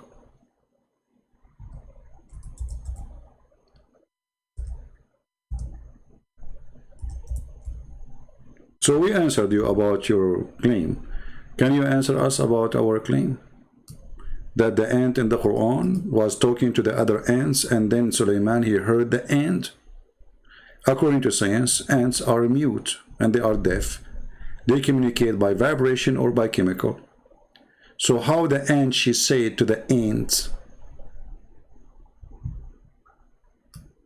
Can you tell me how the word said there? The ant she said? And Sulaiman, he heard her? Any Abdul? And you know what? This guy Sulaiman, Allah, he taught him the language of the birds. Okay. How Allah, he taught him the language of the birds, but he understand ants? Read carefully, just a verse before it says, and Solomon, or Sulaiman, inherited the knowledge of Dawood. Somebody inherited the knowledge of Dawood. How are you going to inherit the knowledge? And then he said, O mankind, we have taught the language of the birds. Okay, wonderful. So Sulaiman, he can speak to chicken. Sulaiman, he understand the ducks. Sulaiman, who understand the chicken and the ducks, he was walking down street. He heard an ant. Okay, hold on. Allah, he taught him the language of the birds. Then the guy, he understand the ants.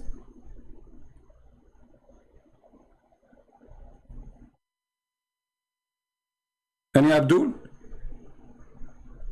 Where is Mr. Snail? Does it say that Allah, he taught him the language of the birds? Is that my translation? He taught him the language of the birds. Okay, wonderful. God is possible. It's possible for God. Why not? No problem.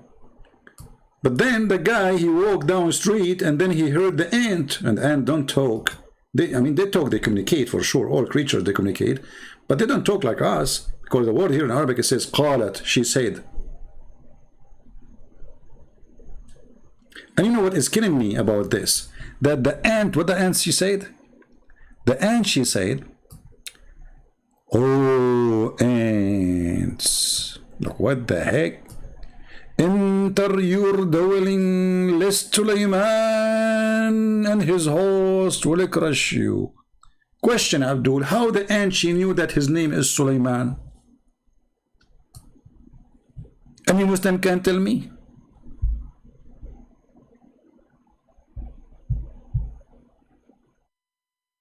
How in the world this ant, she was able to know the name of the guy?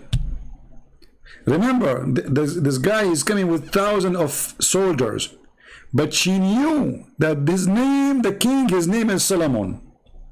I will give you options. The ant was watching CNN over satellite. The ant, she was watching Zakir Naik. Brother and sister, when the ant he taught Solomon, she said to the other ant, we don't believe because Solomon is coming to against you. Because Zakir Naik, what? I'll go to be for you. Zakir Naik, can you speak slowly a little bit? Great Prince, I'm very fat. Even my orgasm is very fat. Ask my wife. What? Zakir Naik, don't talk about orgasm now. Focus with me.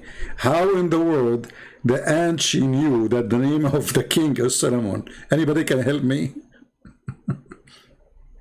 And not only that, I mean, there's thousands and millions of ants. Sulaiman, he heard only this ant. Do you think she was using like Wi-Fi 6? I mean, her signal was higher than the rest. Or you know what? I think the other ants, they did not mention his name. This is why this is the only one he picked. True story, true story. Go and search in Google. You will find a book. It's called The Legion of the Jews. This is a story the Jews, they tell to their children. The stupid Abdul Muhammad, he took it, he put it in the Quran, and he claimed that his God told him. And by doing that, he got himself busted. This is a very simple way to prove Muhammad to be a false prophet.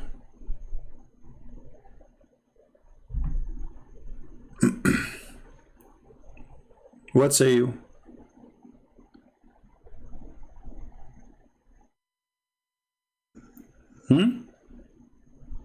So Allah taught him the language of the birds, and the guy speak to the ants.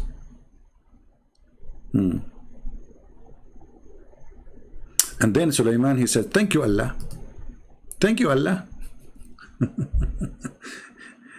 you know what? The Quran never said that Allah, he taught Muhammad the language of the donkeys. Yet Muhammad, he speak to his donkeys. How that happened? Any Muslim can tell me? And do you know what is the first question he asked a donkey, Muhammad? I mean, which is logical. Muhammad is always about sex. The first question he asked his donkey, do you like females? I made a cartoon about it. You can go watch it. I mean, a person, for the first time he communicate with animals. Shouldn't be he is excited to know about those animals? The first question is, do you like females? Like Muhammad, you know, he's like sitting with a male. Like the donkey is a male and Muhammad is a male. And now they are playing male donkeys together. Hey, donkey, do you like females? Not necessarily mean talking, you take everything literally. Okay, I'm not going to take anything literally. Give me the answer. Guys, why you take everything literally? Mr. Takbir, he said. Takbir, are you sure you're a Muslim? I don't know, I have a feeling that you are an ant. A Muslim ant. I'm not the one who is saying things literally. This is what the Quran is saying, and you Muslim take it this way. Show me a Muslim interpretation doesn't take it literally. And by the way, I'm losing my patience with you. I told you to call me. You don't want to call. I challenge you to give me the answer. You don't give me answers. You just make a post. I don't know. I don't know. You are a fake person, my friend. There's one of two things. Either your wife shouldn't allow you to call me, or your mother-in-law, she is there, and you did not wash the dishes. You know, once they asked me, give me what is the most 3 known reasons to die these days. They were accepting me to say cancer. You know, I said Islam. Your mother-in-law. Joe Biden. Actually, yesterday when I was walking, I told you yesterday, Saturday, I saw in the road, like there's a sign of like a comedy show. So I said, there's an event. I don't know what it's. So I asked the security. They said, I said, what is the event? They said, we have a comedy show. I said, really? I said, yeah. And they gave me the name of the person. So I said, why anyone will attend comedy show? We have Joe Biden 24 hours, 7 and YouTube. I was going to say Muhammad.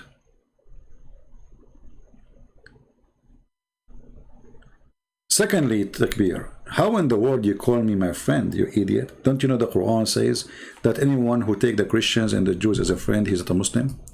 So you idiot, you just left Islam. Why you do that to yourself? He just called me my friend. How you do that? You are really scary person. Man. I mean, look how hypocrite you are. You call me my friend when the Quran ordered you to kill me. What's wrong with those people? Very coward. You remind me of Sheikh Tutu Uthman. David Wood, he says, MashaAllah, you are 6 foot. He liked tall guys. I mean, come on. He is a sheikh who he liked tall guys. MashaAllah, you are looking at his size, Uthman, and then you take selfie with him, and then you call him a friend. I mean, this is the guy who ate the Qur'an, you potato coward. He's your friend now, and you like how tall he is, and you give him 5, and you put your arm under his arm. I mean, where are we going? Like, somebody stop the guy, he is melting like the snail. Ah, now we know how the snail melt.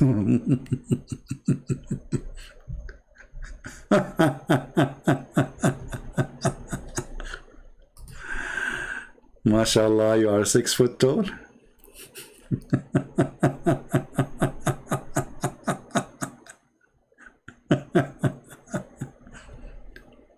So what if he is 5 foot?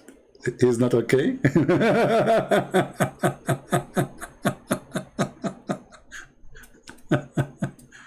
Yeah, he's 6 foot tall, huh? So do we have any Abdul? I'm not 6 foot tall. I think, I don't know, last time I measured myself, I was 96 foot tall, something like that. I will tell you why. Hold on, let me tell you why I'm that tall.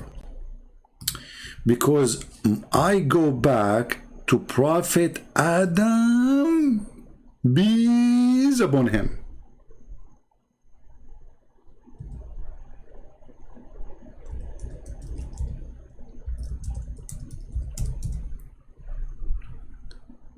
And my grandfather,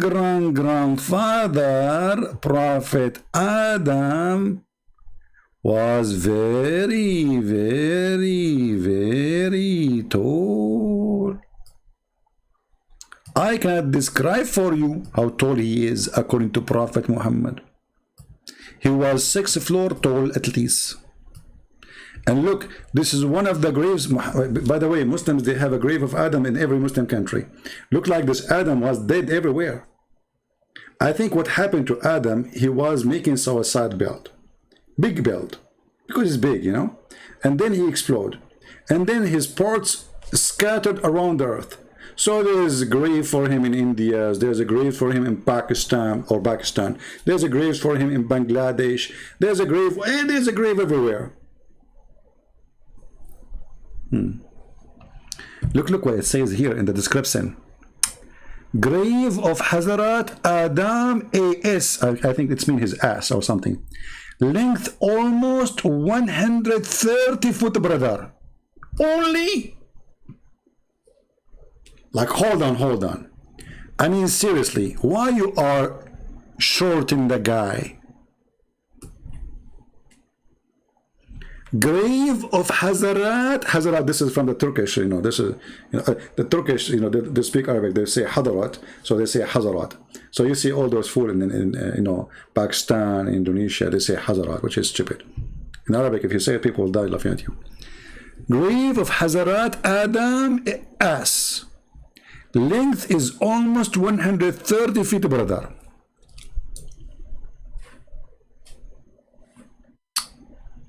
Alhamdulillah. Only in Islam, brother. Look at this guy here, look. Knowledge of Islam, Adam alayhi salam. Okay. And now look, the believers are praying over the grave. And the grave is long. Keep going. Like, what the heck? And you notice that the grave is not straight. I mean, the guy, he was making a sandwich, long sandwich. And not only the grave of Adam is like that, you should see the grave of Noah. You should see the grave. Oh, I mean, I can show you tons of a grave. Hold on, let me show you. This is the grave of Adam.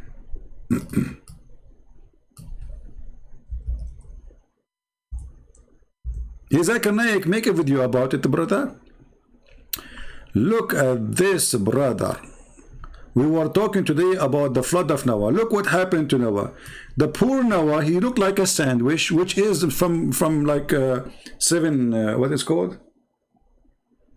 I forgot the name, man. Subway. I mean, the one who designed this grave can't make it straight. Look at this guy. I mean, you have a belly. Okay, hold on. Why here? There's something coming. Do you think they bury him when he was like eating watermelon? What is this? Why is the? Why? Are you sure this is Noah, not his wife? Because it looked like she's Bretnet or something.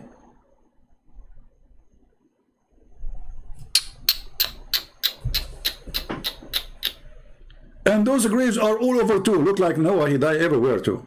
There's a grave for him in Turkey. There's a grave for him in Iran. There's a grave for him in Iraq. There's a grave for him in Syria. There's a grave for him in Egypt. There's a grave everywhere.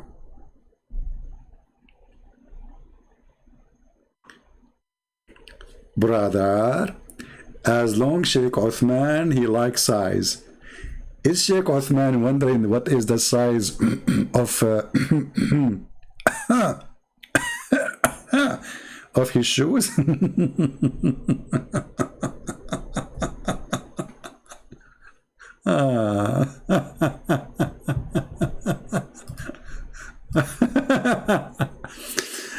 Takbir is coming with a new answer. Look at this. If your God Jesus was God, why did he die so fast on the cross? Why didn't he hold for a while longer? He gave up his soul so quickly. My friend, you just answer yourself by yourself. You are just as stupid like your prophet. But your prophet, the difference between you and him, he is certified. So look what you did. You just said he gave up. He gave up his what? This is your words, huh? This is not my words. Huh? So Jesus, he said, nobody can take me from myself. I lay down my soul. So even though you are stupid like your prophet, but you gave the correct answer. Because Jesus, he finished. He said, it's completed. Nobody can take myself from me. I lay down myself. And he said to them, you can destroy this temple and I can rebuild it in 3 days. However, when Muhammad, he died, the Muslims, they did not bury him for 3 days. Because Muhammad, he says that Allah, he made a covenant between us, prophets, and him, that the earth will not decay our body. So the Muslims, they believed him and they did not bury him for 3 days. And then Muhammad is think, call me, I will make you read the reference and we will laugh at the falafel sandwich of Muhammad. So imagine this is your prophet, he is dead now in the ground. The Muslim, they keep him in Mecca, which is very hot, extremely hot, for 3 days, 3 nights. You can imagine the stinky smell of Muhammad. Even the hadith says, idfunu sahibakum faqad antan. Bury your friend, he is stinky. Who said that? Ibn Abbas. In the case of my Lord, nobody can take myself, I lay down myself. Nobody can take it.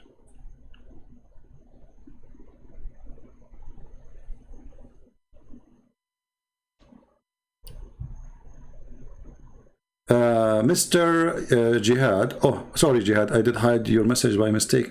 How we can make it come? Hold on. View the message. Okay. Jihad, I apologize. I made your message. Let me see if I can make it appear again.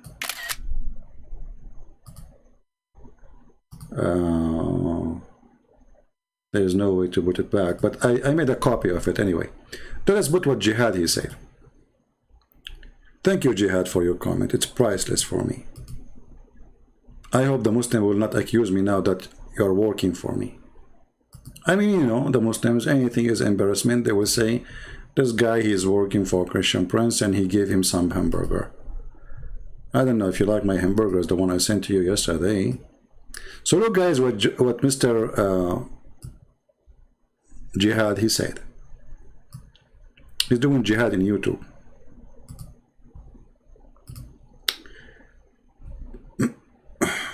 hold on. I took a screenshot. Let me take it again. All right.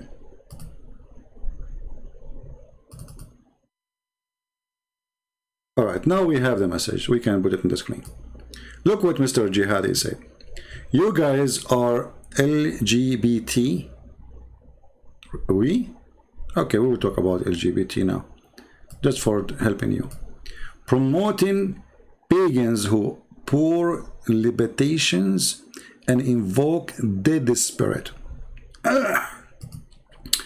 First of all, talking about LGBT, I think you are talking about gays and lesbian, right? Lesbian and gays, you know. Look at this. Your God in the Quran says, if somebody is a gay, hurt him. Interpretation says, beat him by sandals. Well, if you do that to a gay, he will love it. In the Bible, the punishment is so harsh. So the LGBT is promoted in the religion of Islam.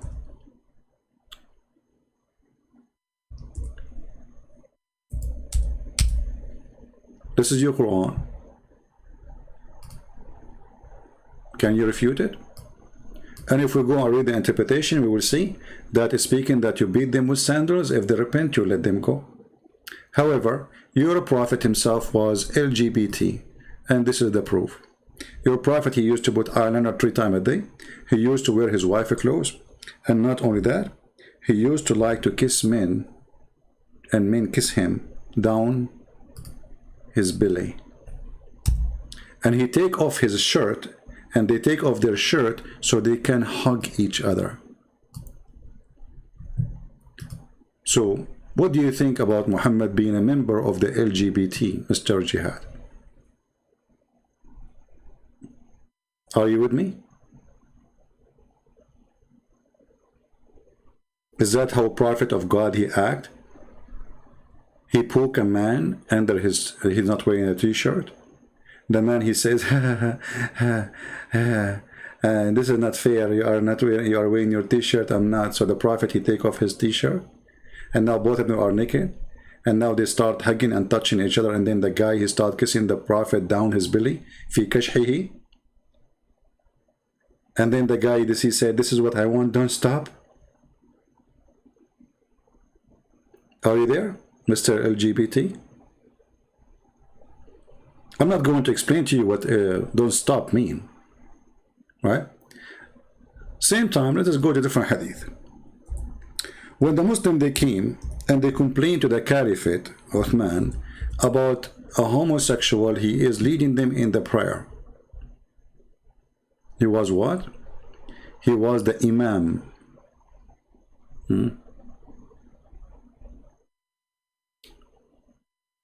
Okay. Actually, if you read the hadith, you will see in every house in Mecca there's a gay. Even the Muslims themselves, they say that the uncle of Muhammad, he don't cool down except his anus, except by the water of men. This is in your books. But let's go here, you know. Here we go. Read with me carefully. I went to Uthman ibn Affan. This is the Caliphate where the Muslim killed him, for he made the Quran.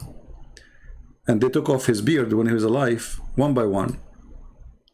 He said to him, you are the chief of the Muslim in general. You see what's feeling into you. Okay, and blah, blah, blah, blah, blah. And then he says, we are led by a leader of al-fitna, between two brackets, trials and afflictions, etc. Man, this person is doing trial to the Muslims, affliction to the Muslims. And we are afraid of being sinful. The Muslims are afraid of being sinful by following him. What's happening? Who's he? In following him, Uthman, look, this is the same name of the Uthman, the potato burqa guy. He said, as-salah, to the prayer, is the best of the deeds. So when people do good deeds, do the same. Okay, makes sense. And then the guy, he said, but Az-Zuhri said, in our opinion, one should not offer salat behind a feminine person unless there is no alternative. Are you there, Mr. Jihad? The Caliphate, he have no problem of a member of the LGBT to be the imam of the mosque. You see it? Now, can you show me the same in the Bible? Feel free. Good luck. Right? In the top of that, your Quran promises you غُلْمَانٌ مُخَلَّدُونَ. Little boys who they are very sexy and they are very white like pearls in the heaven. What they would do, why they are so handsome, why they are so pretty, what you would do with them.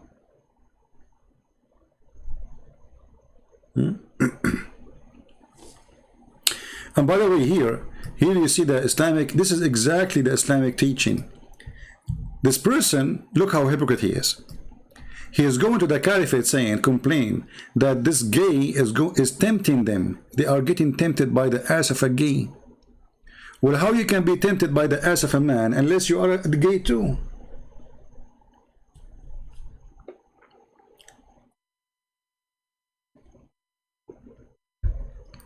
Are you with me, Jihad?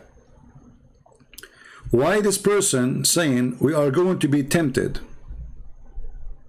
He is a leader of affliction and trials. What is the trial they are going through? What kind of a trial you are going through, Mr. Jihad? A gay is praying to Allah in front of you. What is the trial and the temptation you are going through unless you are a gay yourself? So obviously the whole society is a homosexual. Actually, if you read my book, you will find all the people of Mecca are homosexual. Even those who don't believe in Muhammad. Not only Muhammad. And they're proven in front of you. They are tempted and they are complaining, we will be tempted. Okay, but tempted by what? The guy is just bending over praying to Allah in front of you. This is why it's not safe to go to the mosque. The guy behind you is looking at your ass.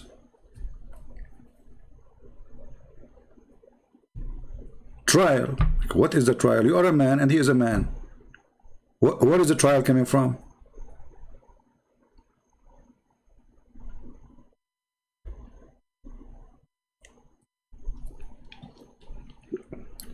Anyway, those who will download the video, I will make this one as an exception. You can download it and post it right away. But please, for the coming videos, download the video, but don't post it right away. Wait for people to watch, leave their comment for me so I can make a topic about it before you post the video. They like wait for, let's say, 24 hours. After the video is made, wait 24 hours, but you can download the video right away. So we can see the comment of the Muhammadan. As you see, Muslim comments, they make a topic for us. Otherwise, we will be done from a long time. But the Muslims are helping us. You know? Here we go. Muslims get tempted by the ass of a person playing in front of them. I mean, if there's 1,000 gay in front of me, why I will be tempted? You tell me. You will get tempted by something you like. Very simple. Correct, guys? You know, if the imam is a female and she is a beautiful, and okay, they are tempted. She is bending over in front of them and they cannot hold themselves because Islam is a very civil religion. Very civil, you know. Extremely civil. Today, a Somalian guy, he attacked 4 Christian ladies in Italy and he put a knife in the chest of a 6-year-old boy in Italy. And they're stripping Italy and they want to bring more refugees. Bring, good for you. Very civil religion. But think about it. Why he is complaining? He's complaining about what exactly?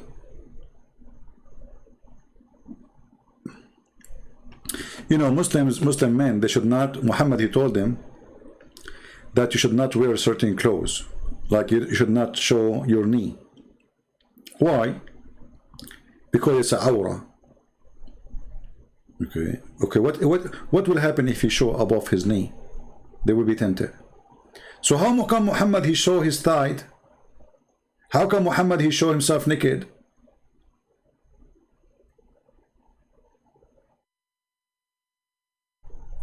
Right? USA is taking refugee. Well, at least here, I mean, the number of Muslims is very small compared to the population. All this refugee is garbage. I mean, garbage act, because simply those who the garbage government of the garbage Western government, they do always garbage act by doing things does not make sense.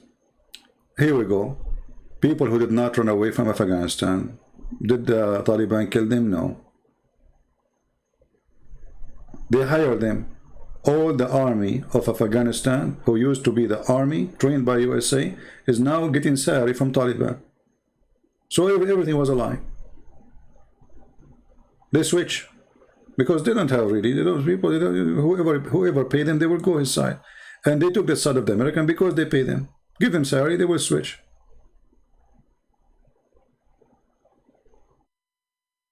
But what you can do? I mean, we have a stupid government. You know the thing.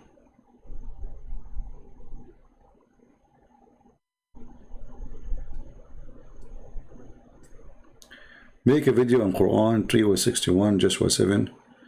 Allah fails. Well, you know, we have many topics to talk about, my friend.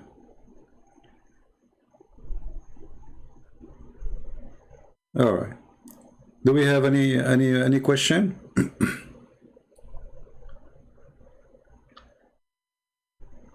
Any question?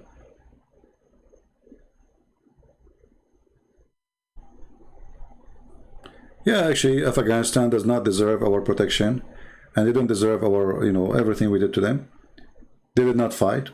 I mean, 300,000 soldiers, and Taliban, they are 60,000.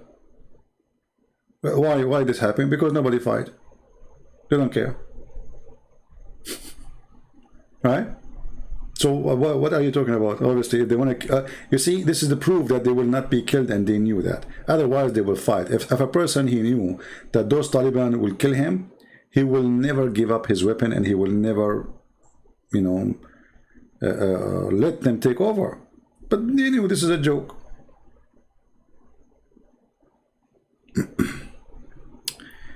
The Bible channel. But, you know, you see, we are here, you know, staying here, and still nobody is coming.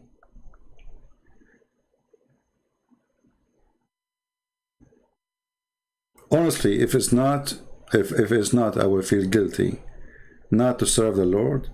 I will give up coming even in YouTube. Honestly, because people who make 5-minute videos for you, they don't give you the offer. They don't spend their life fighting this garbage. They don't have knowledge. Yet people watch their videos by hundreds of thousands. We stay with you for hours. Maybe because I stay with you for hours. Maybe I should make a video 2 minutes, 5 minutes, and that's it. Post it and don't come here. I will try that. Sometimes I ask myself, why when I come back? I did not even watch the video I made just yesterday.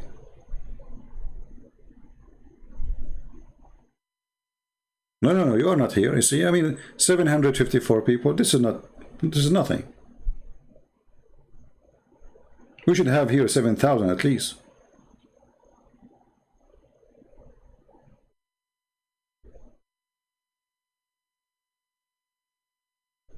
I am the best Christian in USA. That's not true. I'm not the best of anyone. You see, never think about people highly. The Bible says that every single of us is a sinner. But we the sinners, you know, because we are sinners, we should feel that we are short of work. The Lord, he said that from their fruits you shall know them. But most of our fruit is sin. Most of our fruit is ugly, is not good. So at least let us do something good between all the other fruit which is ugly.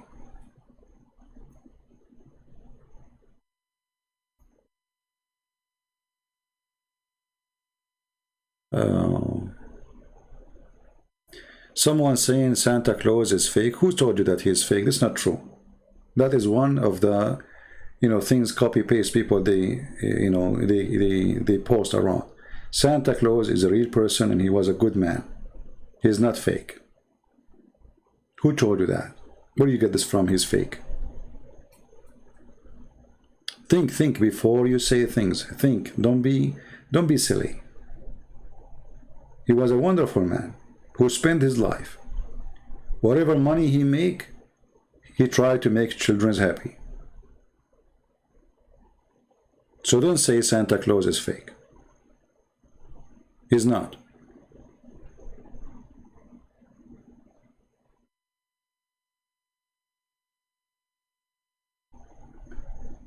Do we have any Muslim?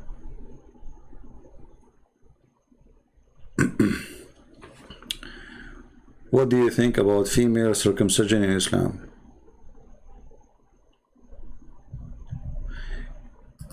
Yeah, actually, I made a video about circumcision in Islam, you know, for females. And yeah, there's a hadith about it. You know, always the Muslims, they will not do things unless it have a root, right? So, you know, we can make another video about this topic. But you will notice what circumcision can do for Muslim women. If you remember the hadith of Salim, the women who have orgasm, obviously Salim, this is Islam is not like established yet. She have orgasm.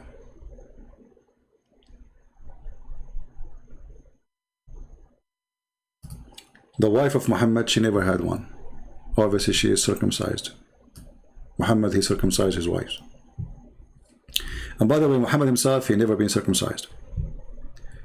If you notice the story here, when the woman, she come to Muhammad and she said, تَحْتَرِمُ الْمَرْأَةِ, the translation says that the woman she see,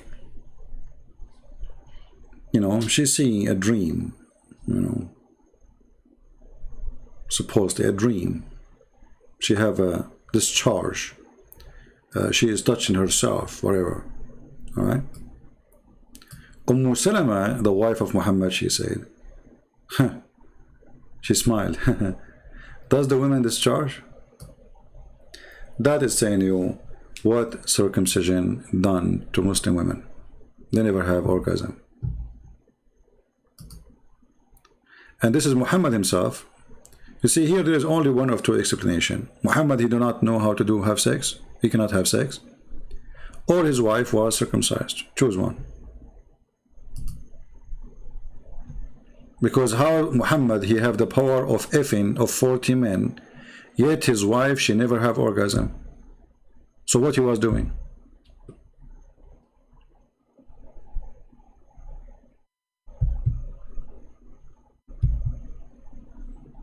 This is the wife, this is not a neighbor. The wife is asking Muhammad, do women have orgasm?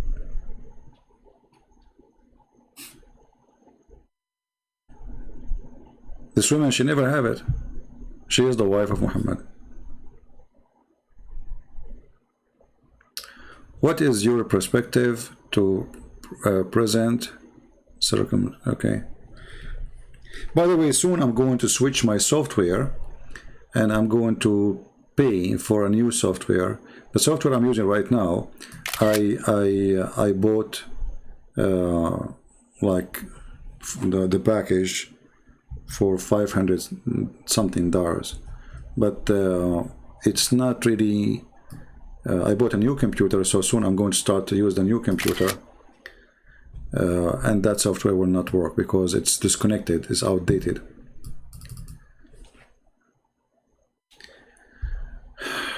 So this is the question, and if we use the new software, which I'm going to pay for soon, we will be able to put this in the comment easier. What is your perspective on present circumstances in relation to end times? See, today actually we were talking about Sodom and Gomorrah, right? We talk about that if the Bible says if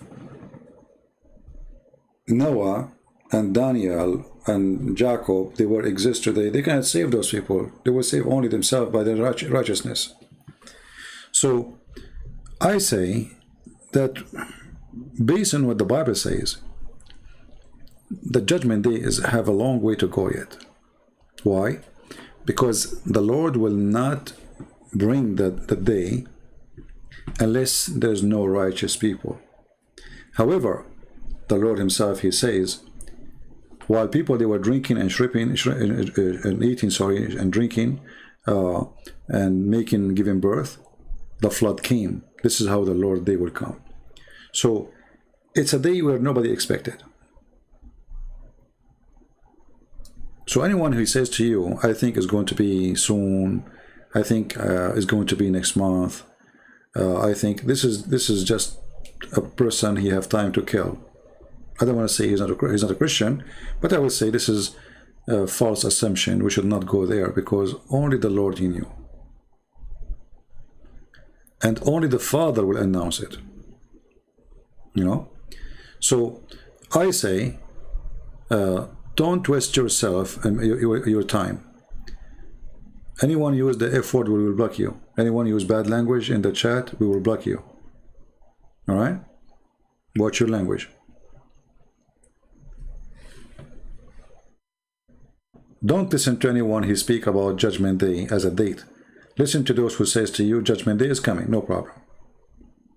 It is coming. But when, we do not know. But don't listen to those who claim that they knew that date.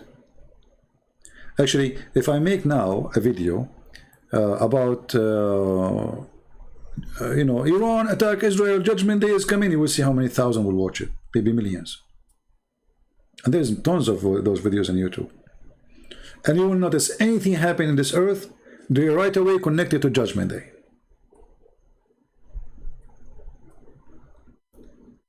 They are just seeking attention, seeking, they knew what people like, what they like to hear. I don't, and I will never accept such a people to be people to listen to. What we must do to be saved, you see, is not what you do will save you, it's your faith. But it's your faith what make you do what your faith asks you to do. So let us make it simple. The Bible says, faith without work is a dead faith. So the examination of your faith is your work. You know what I mean? So let us say a person, he claimed that he is a believer. Is making donation will save you? No. But donation is your fruit. So because you have faith, you made donation. Because you have faith, you feed the poor. But not feeding the poor will save you. What save you is your faith. But faith without work, it's mean you are not a believer. Do you understand me, my friend? Do you know what I'm saying? So, if I'm a person who give you a speech 24 hours, 7 days a week, about, be good, be Christian, and then there's a person in front of my house sleeping and he is homeless. And he don't have a food, maybe he's dying. And I close my door and make myself, I don't see. And then in my room I says, God, give him food. What God give him food? What does that mean? Why I don't give him food? So, to be saved, my friend, is to be Christian. And to be Christian is to do what Jesus said, which means live and die by what you believe.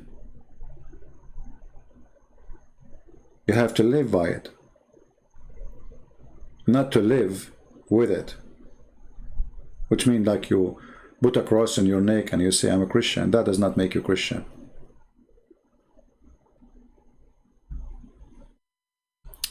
I did not make the Bible Studies channel yet, but I'm thinking about it. I'm praying. I hope soon I I will feel like, okay, let me go and do it. But I believe we need such a thing.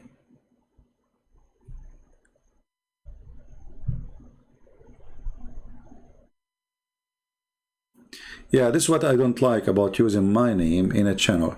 And actually, the Christian highlight, he don't even post a link under his info saying that this is not a Christian Prince link. If you want, you can go there to watch him live or to ask him questions. Yeah, I think people are somehow, they are kind of selfish and they just want to have subscribers to their channels. At least post and say, this is not Christian Prince channel, this is a mirror. And if you like to go to Christian Prince, listen to him live and ask him questions, go here. They don't do that. All right?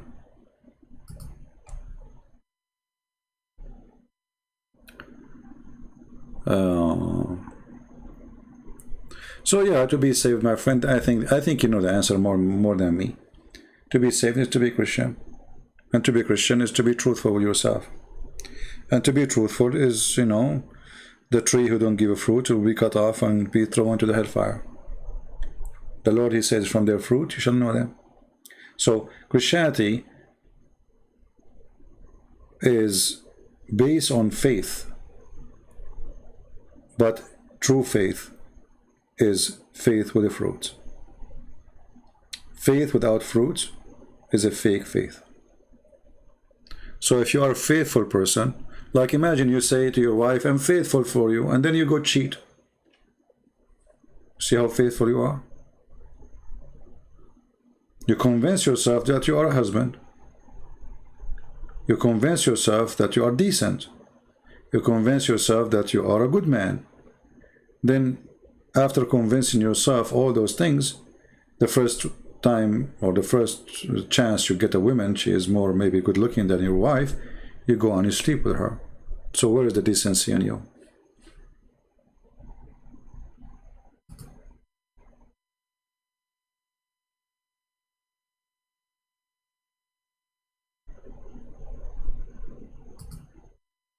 Right? Again, from their fruits you shall know them.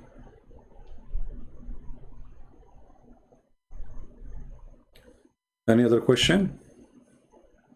Now, those who will download the video, you can cut the part about, you know, I mean, where we answer them about the Noah, because the video became so long.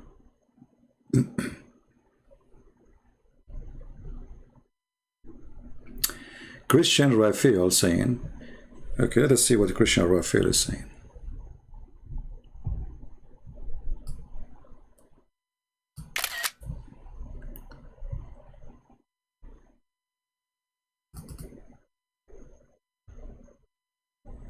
Okay. Mr. Christian Raphael is saying, CP, you are good for explaining Islam, but not to teach the Bible. Please not to go to that. Stay as your I doing good job, but don't try to be Bible teacher. I don't know, Christian Raphael. I feel like, you know, sometimes people, they say stupid things for me. Even the Bible says, don't call a brother a foolish, right? But what you said is a foolish thing because it's against the Bible. For every single one of us, he been ordered to teach the Bible. Let us say, for the sake of argument, I'm not good in teaching the Bible. So who's going to teach my children the Bible? An atheist? A Muslim? You?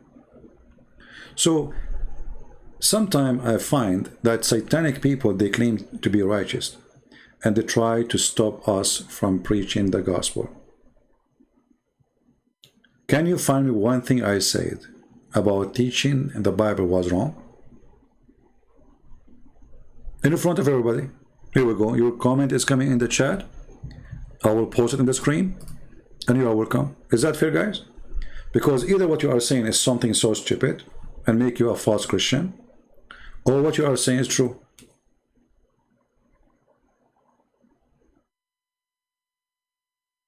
What do you think, people? In front of everybody, tell us how you come to the conclusion that my teaching in the Bible is wrong. I'm not good to do that. Give us the example. I'm speaking for the last 20 years, so I'm not like a person who never spoke about the Bible. Can you show us what is your basing your opinion on?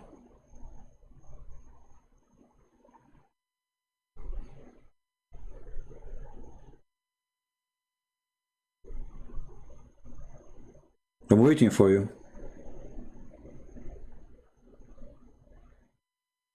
You see, you're not blocked. I welcome you to answer me. And please correct me if I'm wrong in something. I want to learn from you.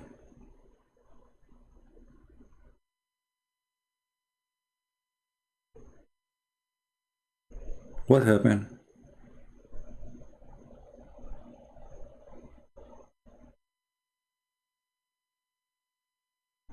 Are you there? It is different to preaching and teaching. I don't mean in bad way. I like when you explain Islam, but when you teach, you see, a Christian, you are forcing me now to block you because you don't tell me what you don't like. I mean, do you think I'm a falafel guy? You like my falafel? Either I teach wrong or I don't. This is not falafel, my friend. I'm not a restaurant here. You like my menu. So don't come and be stupid. Either you say he do not know, or you say he know what he's talking about. And how I can be good in defeating Islam, I cannot be good by being a Christian, and I am a Christian. So how I can defeat Islam if I do not know my Bible?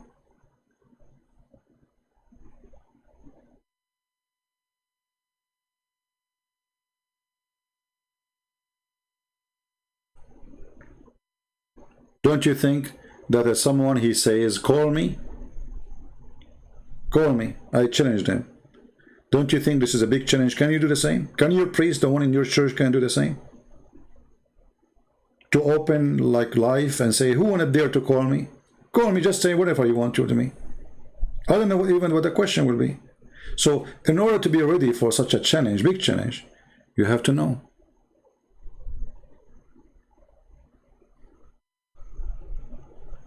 But I find it that always the Satan, he sends people to, you know, instead of encouraging you to do the right thing, they discourage you. What you said is satanic. Very satanic.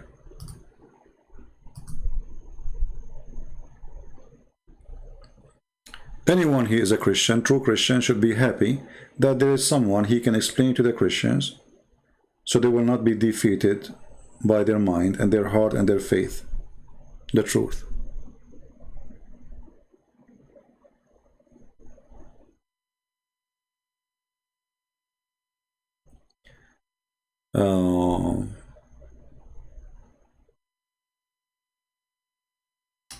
Thank you, Jim. Well, you know, and by the way, for sure, you need to notice English is not my first language. And that makes things really difficult for me, even when I speak about Islam. Because always I am trying my best to express myself in a very, very limited words I know.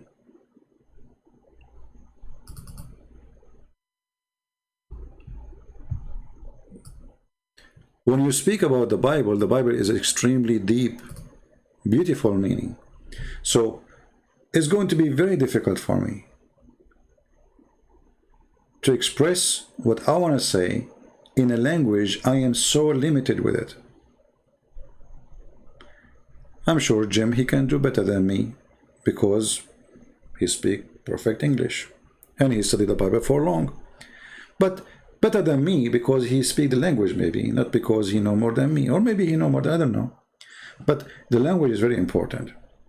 So I find myself very limited, but this is not only for the Bible. Oh, this will be limited even when we speak about Islam.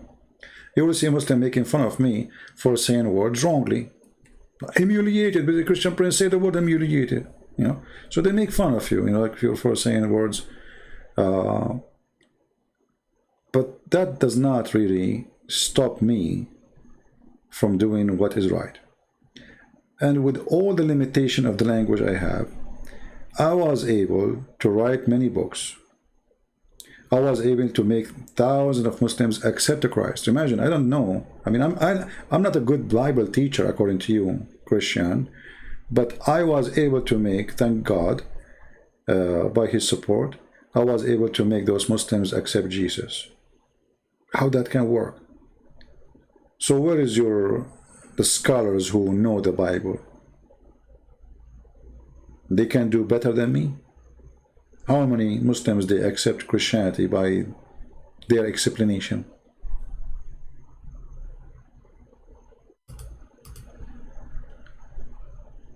I find always that the devil, he try to stop you from doing what is right. So he make you feel down. Okay, look, there's those Christians, don't watch your videos. Why you want to go there? Yeah, that's the devil, you know, speaking to me. Okay, those people don't deserve your work. Look, you stay with them. You know, everybody go out at night, you know, have a dinner, have a friends. Saturday, Sunday, you know, you stay 20, 23, 25 5 years doing the same thing. They don't appreciate what you're doing. That's what the devil will say to me.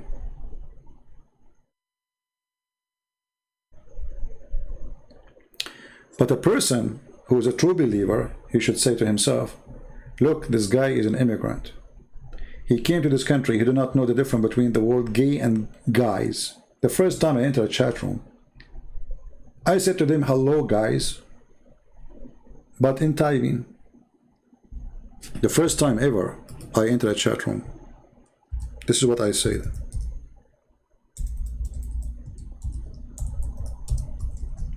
But in my head, I'm saying hello, guys.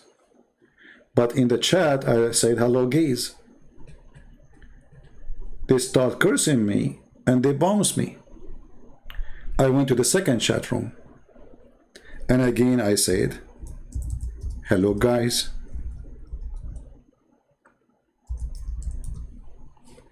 They bounce me and they curse me. And they all kind of garbage is thrown me. And I was saying to myself, what's wrong with those people? I'm just being nice. I didn't even say anything yet. Like, what's wrong? You know, I just like got the computer. I'm happy I get the internet. Okay, there's a chat. I'm going to speak to those people, you know, like, okay. And now I'm saying to them, hello.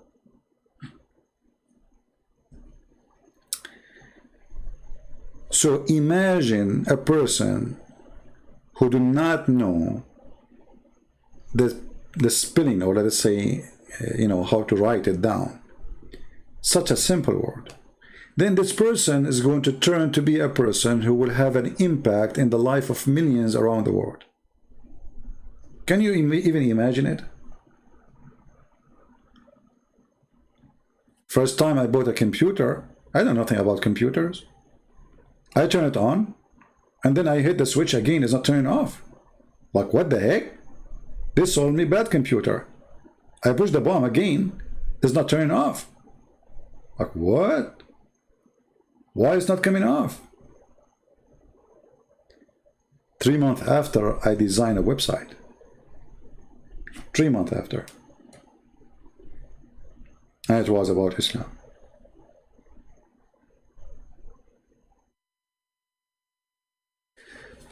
So my friend, there's many things can, you know, make you lose your aim. You know, if you feel you are limited, then you are limited. If you feel you are not, then you are not. You know what I mean? This is not only about Islam or Christianity. It's about, you know, how things is hard on you. You come to a different country, you are a stranger, you do not know how to speak, you do not know how to take even the bus. People make fun of your English. People don't understand you even when I ask a question, what, you know. I remember once the teacher, he asked me a question. I have no idea what he said. Honestly, I have no idea. First, the teacher, he is speaking English, but he is a Chinese, so his accent is very hard for me to understand. So I gave him the answer. I gave him the whole book as an answer. And he said, he's good. He covered everything. After he left, I said to the guy next to me, do you know what was the question? The guy next to me, he looked at me, he could not believe that I did not really understand his question.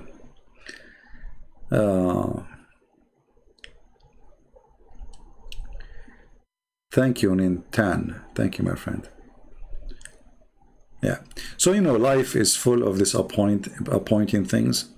But, you know, I believe that those things make me, you know, always hard life make you a stronger person, not weaker. So if you notice, when I make videos, I make fun of myself. I make fun of my look, right? A person, different person, he will not do that. Why? Because he's afraid of his look to be seen as a bad image, as a comedy, you know. He thinks people will laugh at him. For me, I don't care, because simply I'm very confident. So my confidence is my strength, and my confidence is based on my faith. And what people say, it doesn't matter for me. Let us say everybody here don't agree with me. I will do what I do. I will still do the same, because I am convinced that I am sharing the truth. You know what I mean?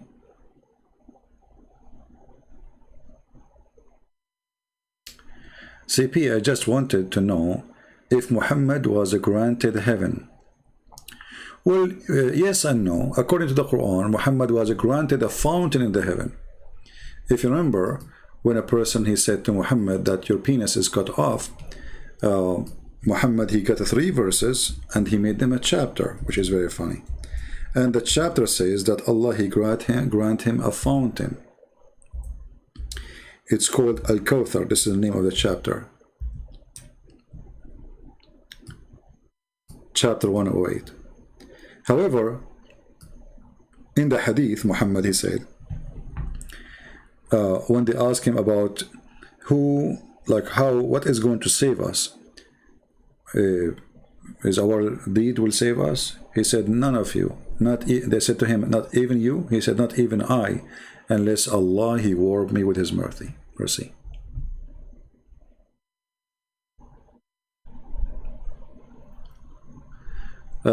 Somebody saying, as long your English is limited, how people they can take you seriously in the translation of the Quran? Well, I was saying that my English was limited. That was a long time ago, but still it's limited, because even today, the one who is born in USA, when he write, he make a lot of mistakes in grammars. So this is very silly of you. However, translation of the Quran is based in my strong Arabic, not my strong English. Which means I will translate the Quran and I will translate in English, and I will make it very simple but is truthful. In the same time, I have people who will correct my grammar, as everybody, even those who they are author of books. They send their books to someone who is professional in the language to correct the language, but the meaning will not change. So people will take my book seriously, because all my books which I made already, people, they took it seriously, and nobody can challenge it and nobody can defeat it. This is not my first book, and this is not my last. And I am the one who correct every single translation we see in the screen. So how you are saying that if with my limited English I am getting you busted?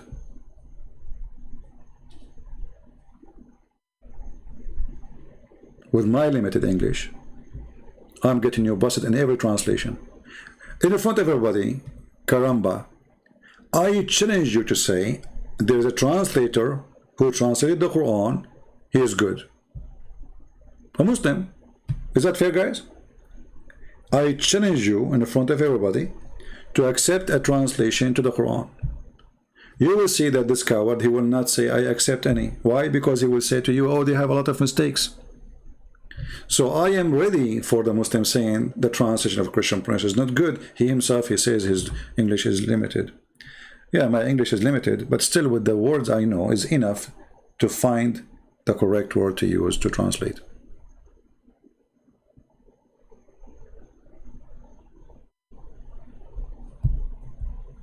I'm waiting for you, Karamba. If there's a translation you accept for the Quran, name for me a translation and I will get you busted in 2 seconds.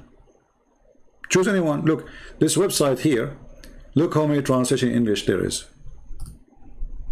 Look how many. Long list. Look at this. Madness. So choose one. Which one? In 2 seconds, I will make you spit at the translator.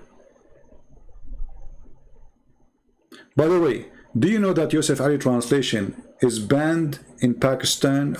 No, I think Malaysia and Pakistan, or Malaysia, I'm not sure. One of those countries, or maybe both of them. Why?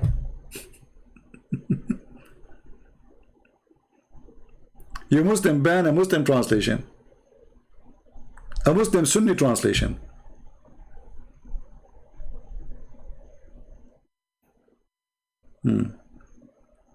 Actually, I just showed you an example. The word, you remember what we showed you, the word al? Al, you remember? When we said al, alu Fir'aun, alu Ibrahim, translators, they took the word family. Other translators, they put it there. Who's lying? How you can take the word family off in the translation? Who took it off? Look, when we deliver to you from Fir'aun, but in Arabic it says Ali Fir'aun. So my English is not high, you know, but I do not need a high Shakespeare English to translate this stupid thing. It's very simple.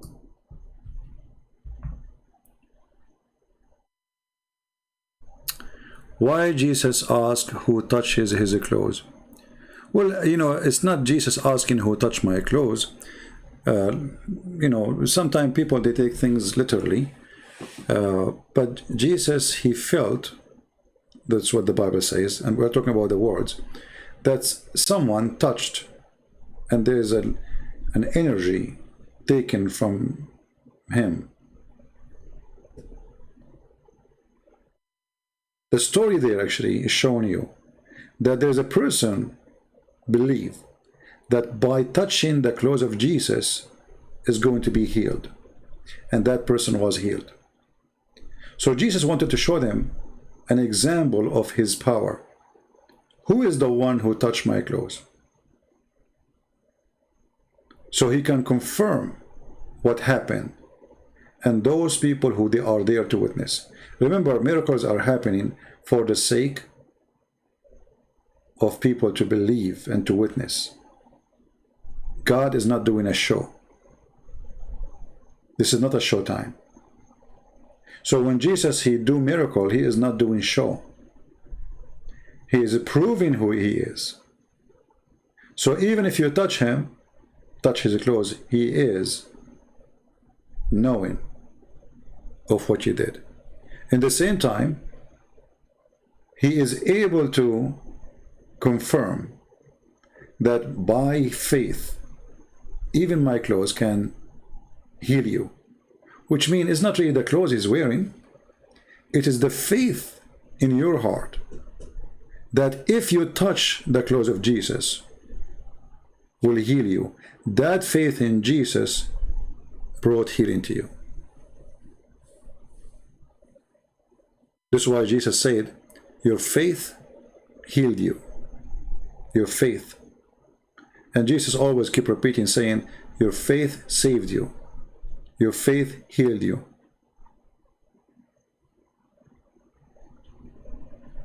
So when that woman, she did what she did, that proved that she is a true believer.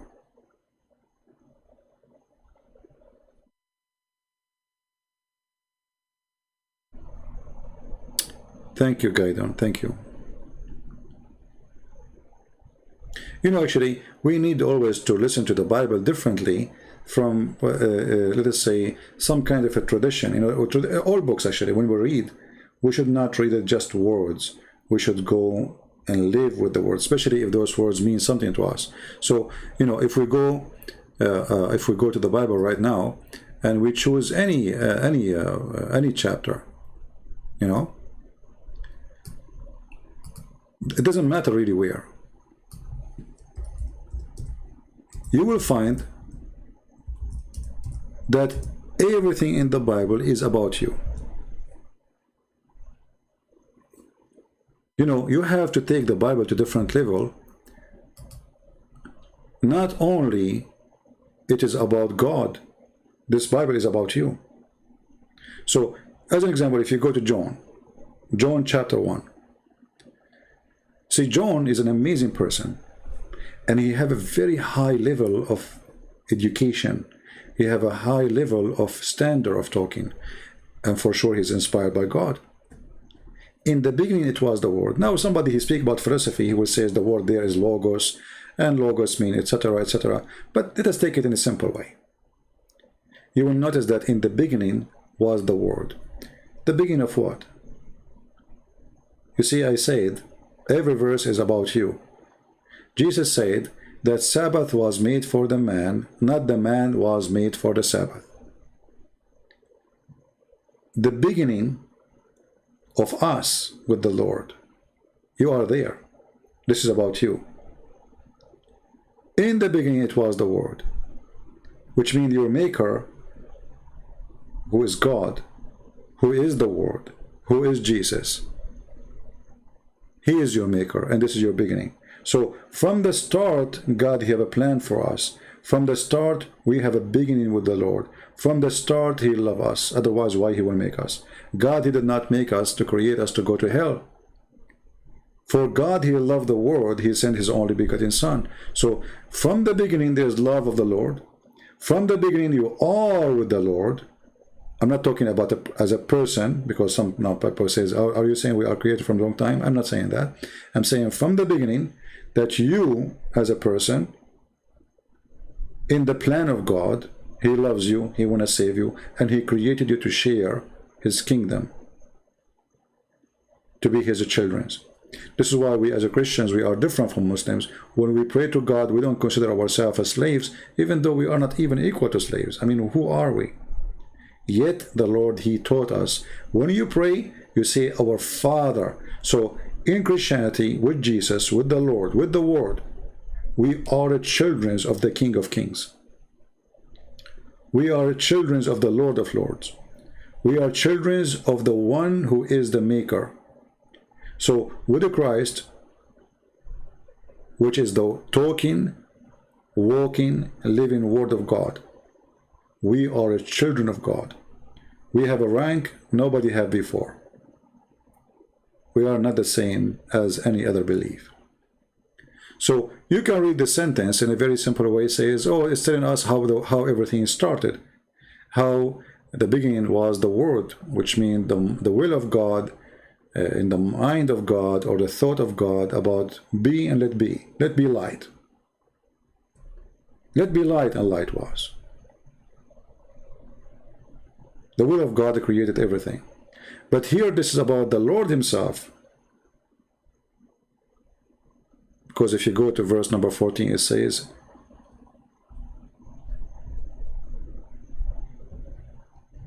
and the Word was made a flesh, and dwelt amongst us. So when you read the Bible, try not to read it as a plain words, and just like read like Muslims they do, like recite the Qur'an, blah, blah, blah, you know, don't do that. You have to, you know, let us say have your time with it, and you have to try to, let us say, observe yourself inside those sentences. What the Lord is saying to me. Remember, this Bible is made for us, is not made for the Lord himself. So don't be the same as the Jews, who they believed that the Sabbath was, the man was made for the Sabbath, when in fact Sabbath was made for the man.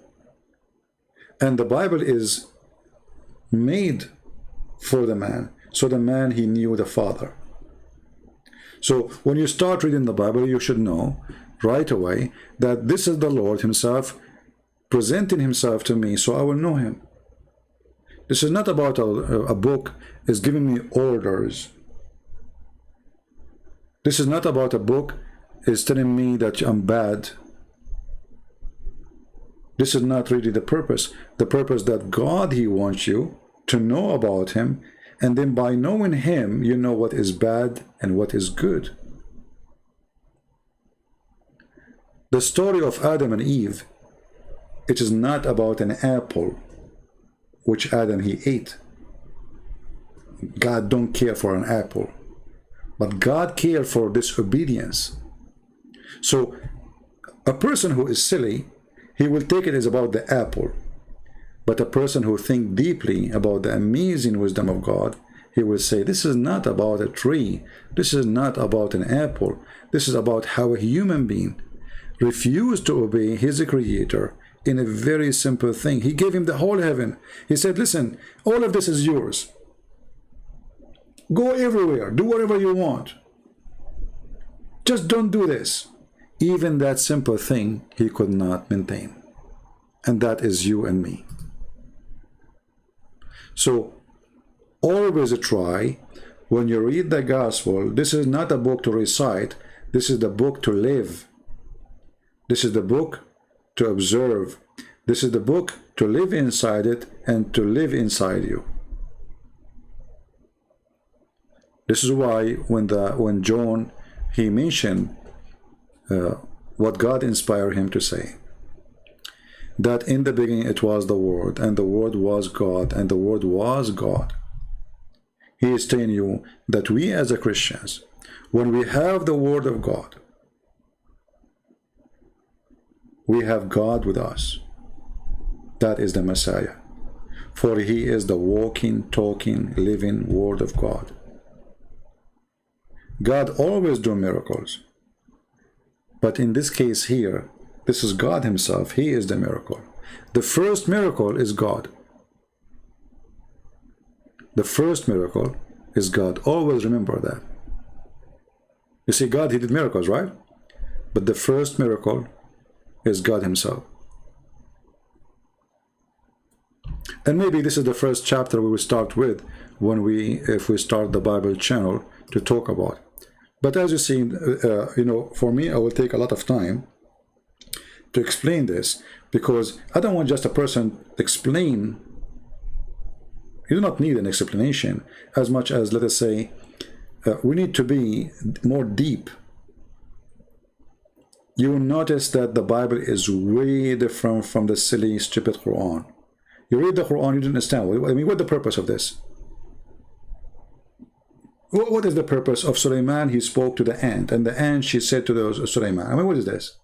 There's no purpose of this. What is the purpose of the God of Islam saying any woman she can give herself to Muhammad? What is that? How that can serve God? That serves the private part of Muhammad. When you see the Bible, and for us as Christians, we focus more in the New Testament, you will notice that there is a very high level of language, but yet this language, it is so high, but it's so simple. You see, remember I said about my simple language, my limited language? God, he speaks to you in a limited language. How that can be? I mean, is God limited with his language? No. It is you who is limited. So, because you are limited in your comprehend, because you are limited, he is the one who made you. He knew what he made. Because you are limited, he speaks to you in a limited language, but still it is high level. It's beautiful. It's a spiritual. So, he knew what he made. He knew that you are limited. He knew that there's a farmer right there. He do not know philosophy. He knew that there is a farmer. He do not know even maybe how to write, how to read. He knew that there's villagers. They do not know what is book. How those people, they can accept God and learn about him. Should they go to school and learn philosophy? No. With the Christ, you can be as simple as that woman who touched the clothing of Jesus. She did not study the Bible. She is not a philosopher. She is not a debater. And she is not a rabbi, obviously. But yet, a simple woman with simple mind and heart who believe in the Lord, she was able to be healed. Do you understand me, guys, what I'm trying to say to you? So simplicity is where you find God. This is why when somebody says to you, oh, nobody can explain to you the Bible, that's not true. Bible is made for you. God did not brought us a book which nobody can understand. I can say that there's a prophecy in the Bible, and we will not know what they meant, or let us say what they are, until they happen, because they are prophecy. Because if we know what the prophecy and what will happen, then it's not a prophecy no more. That means we are the one who knows, not God. So, but the book itself is very simple. And the best way to understand the book is to live the book, not to read the book.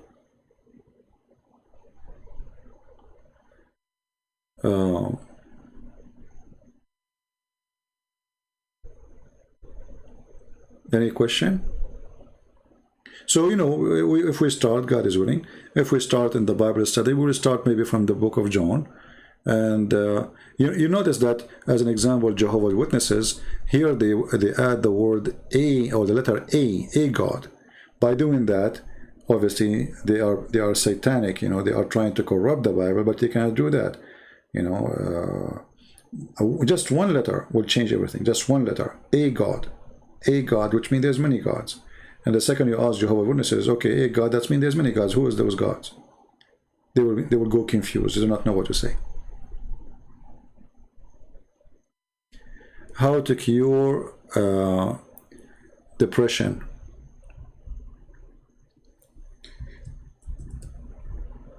I'm not a doctor. I don't claim to be one. But I have a better doctor.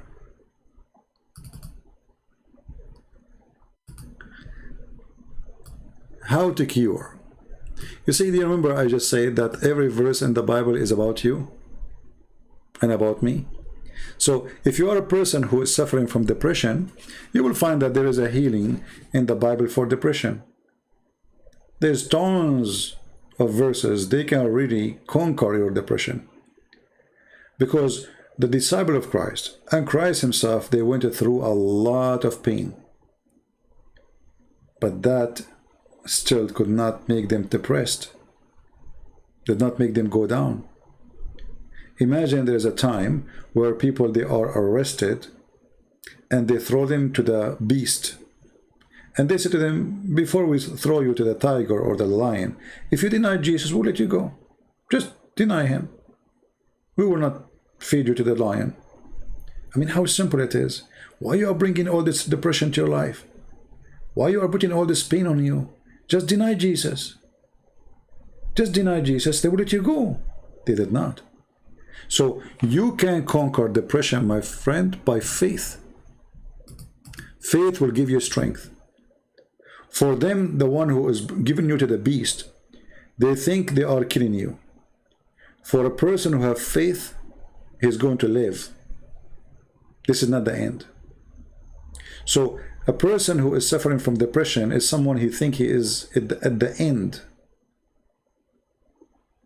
Why you think so? Because obviously you are not living the faith. So have faith. You will fight your depression. You will conquer it. Because the day, which is a dark day, is the beginning for someone he have a belief. It is just a start.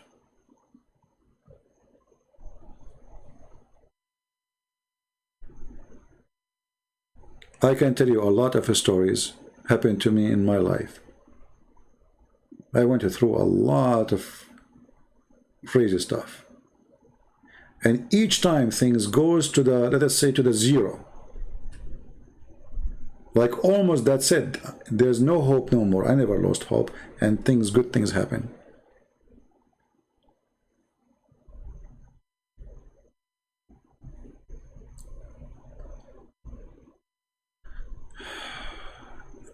Did I answer you,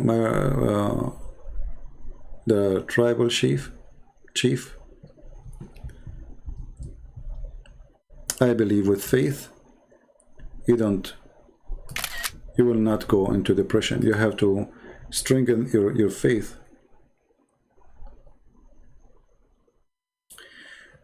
Not long time ago, I was totally almost out of money. I live in an area which is degrees reach in the winter -27. Minus. My heater broke.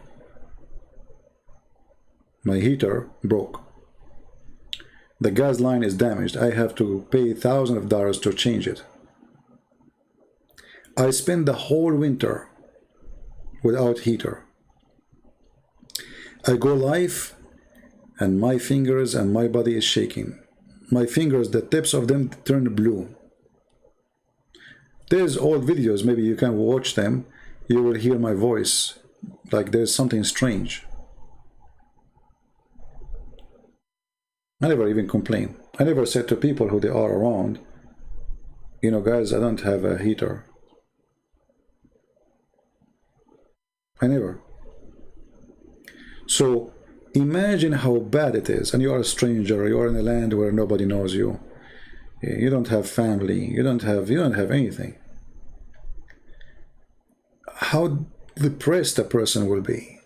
And then yet he go online with the little money he have, he pay for his internet, for his electricity, and he go online to do what he need to do.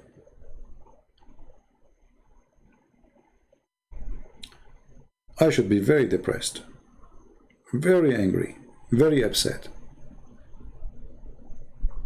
For sure, it wasn't pleasant time.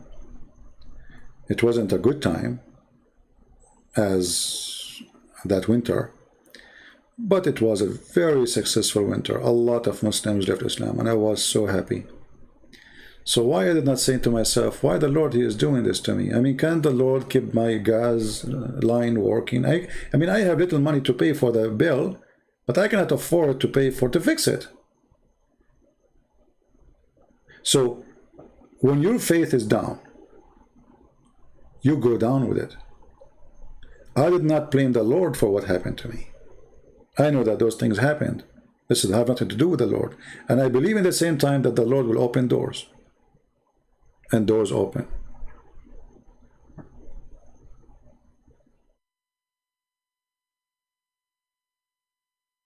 Never lose hope.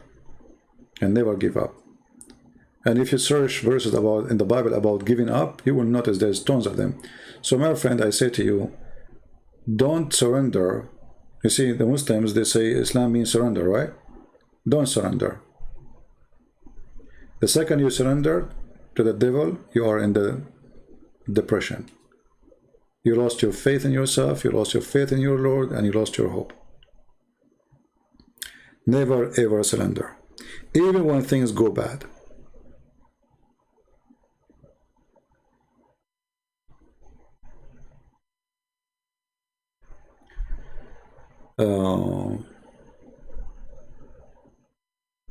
No, I'm not talking about now, thank God, no.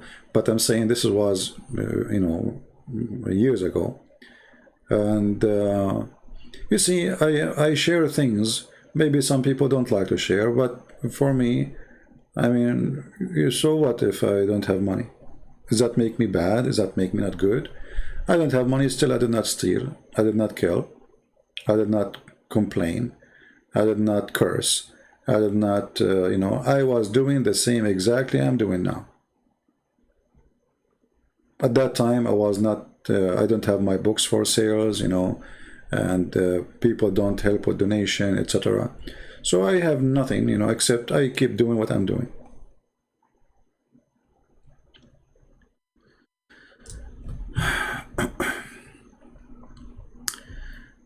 Don't be afraid of those who kill the body, but cannot kill the soul.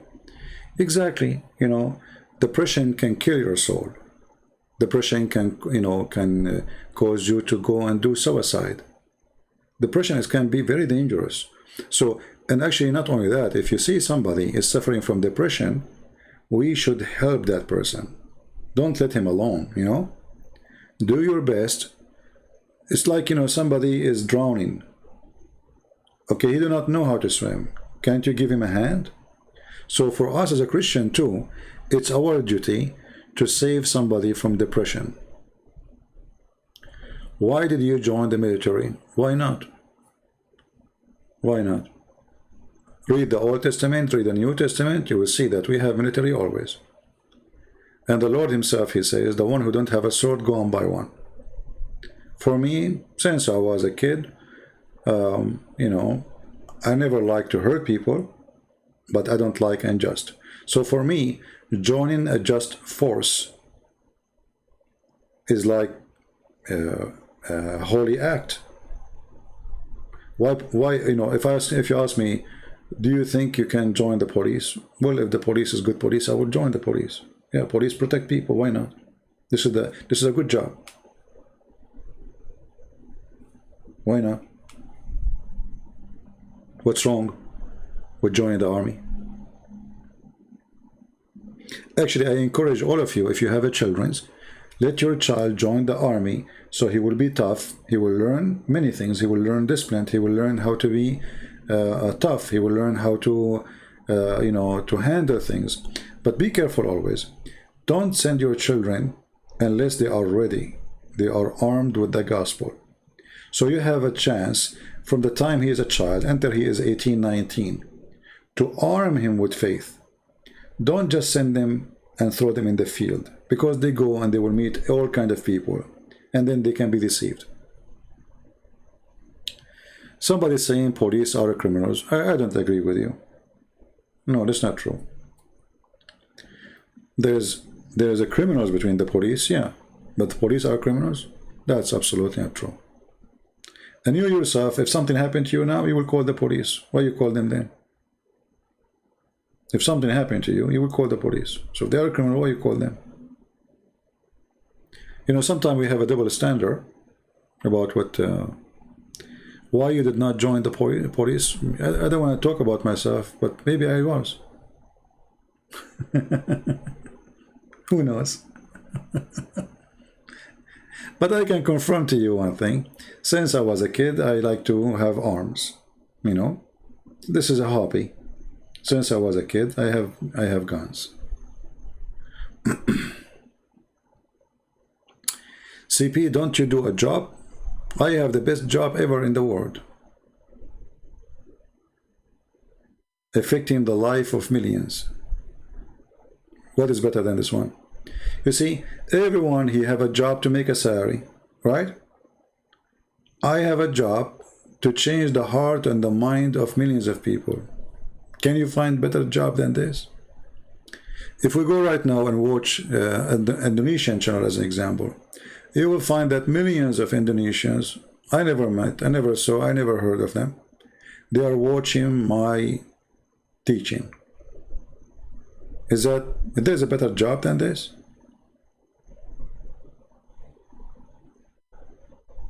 Find me.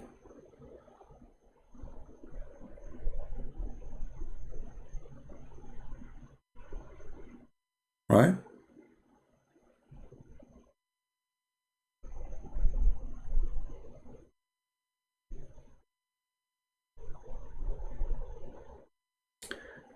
By those who live by the sword, they die by the sword. Well, Bruce, this is you are quoting the Bible, but you, my friend, obviously your quotation is not meant for something good. Let us put this statement from Mr. Bruce.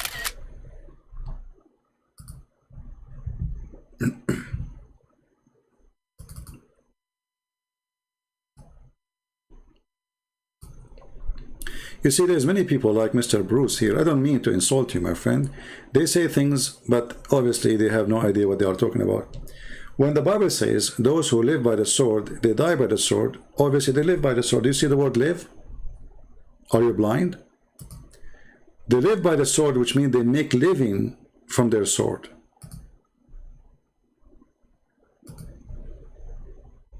They are thieves, they are criminals.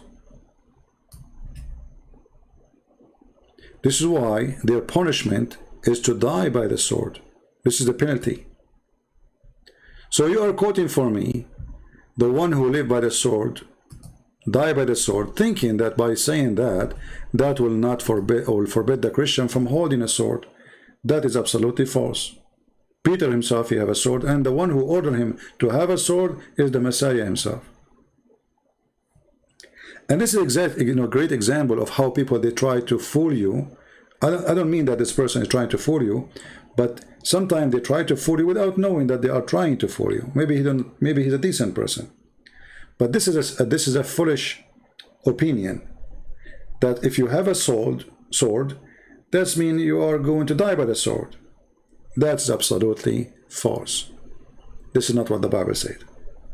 The Bible is saying those who live by the sword, which means their food, their bread, their living is made by blood of others. Those criminals, they will die by the sword. The penalty for killer is a killing. But it's a great example how people, they try to manipulate a verse, make it look something else. Actually, you notice that, go to church. And then you will not see a priest quoting for you that Jesus says, the one who don't have a sword, go on by one. Why they don't quote it? If there is something wrong with this verse, why those Christians are not quoting this verse? You know what I mean? The sword does not make you a bad person. The sword can stop a thief. The sword can stop a criminal. The sword can stop a rapist. Because all of them, they have swords.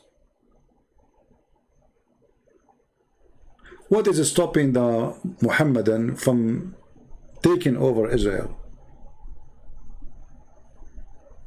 What is the reason, really?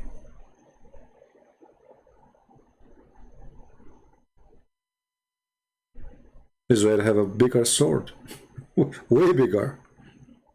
As simple as that. So don't listen to the fool who say foolish things, thinking that by quoting something from the Bible, they are speaking wisdom. You are not quoting correctly, and you are not quoting for the purpose of that verse. That verse was about the criminals who live by the sword, so they should die by the sword. And look what the Bible said. The one who live by the sword, die by the sword, which means there's somebody, he have to do justice. And that body, he has a sword. Did you notice, guys? The criminal who lived by the sword, he is going to die by the sword. There is somebody is going to do justice.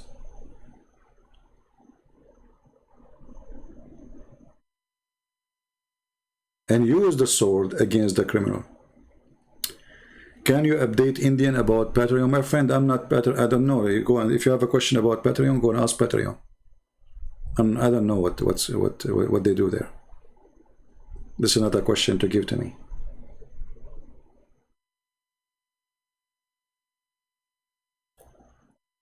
Thank you, thinking. So did I answer you, Mr. Bruce?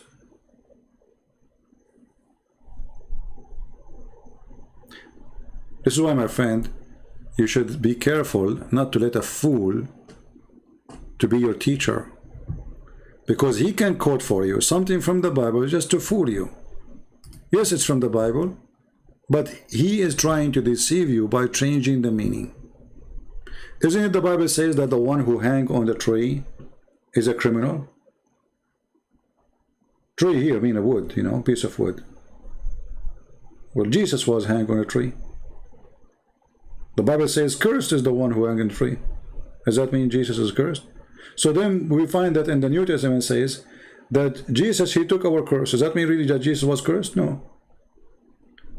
But the curse was that whoever hang on the tree, he must be a criminal. But in the case of Jesus, he have no sin, he commit no sin, and he have no curse, and no reason for him to die in the cross.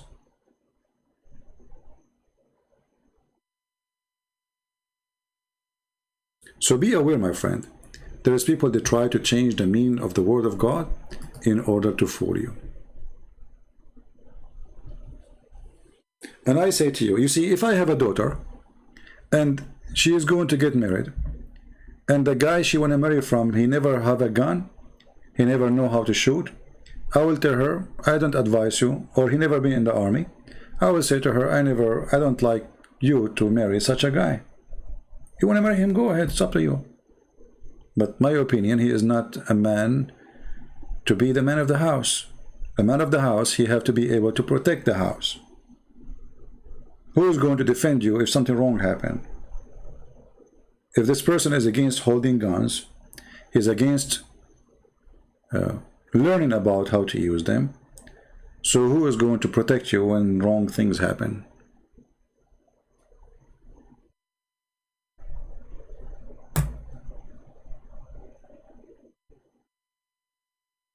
Now, you don't have to agree with me, but I agree with the Lord. The Lord, he says, the one who don't have a sword, go and buy one.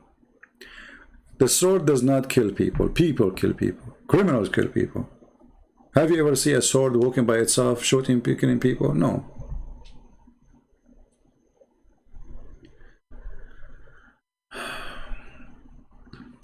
Can you explain the difference between Roman Catholic and other churches? You see, I don't really care for much for names of like Catholic and Protestant. We as a Christian, we should really let us say overcome a bad point of history where the Christians are divided for the sake of kings. All those things you see around you of division between the Christians was for the sake of politics, because of kings, not because of God. So if you are really a Christian, and when I say Christian, I don't mean Catholic or Protestant or Orthodox. A Christian is someone who follows the Lord, and he is a believer in the Father, the Son, the Holy Spirit, in the crucifixion of Jesus, that he is the only Savior, and by him and for him everything was created, and he is coming back, and we are waiting for him. So a Christian person is not a person who says I'm a Catholic, or a person who says I'm an Orthodox, or a person who says I'm a Protestant. As long as you keep saying those words, you are limited, and you are avoiding the truth that you are a Christian, and this is the only name the Bible used for you. And there's no better name than this name, Christ. A Christian person is a person who loves or even his enemy. So what about loving your brother in Christ, who love Christ and he worship him? So your division created hatred, and your hatred will separate you from Christ, and that will not make you Christian anymore. Being so much proud about yourself, I am an Orthodox, oh we are the best, oh I'm a Catholic, no we are the best, oh we are Protestant, we are the right. Trust me, that the proud inside you obviously making you far away from Christ, because Christ never said to be any of those. Christ, he said, from their fruit you shall know them, not from the titles and the names. So people who worship titles, they will go with their title. People who worship Jesus, they will go with Jesus.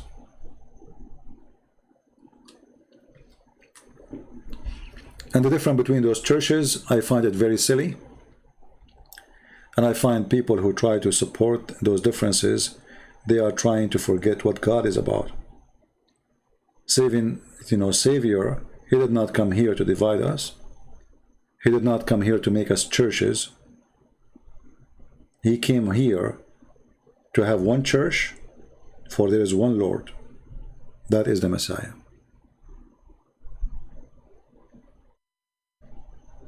Now you don't have to agree with me, and I don't care if you agree or not.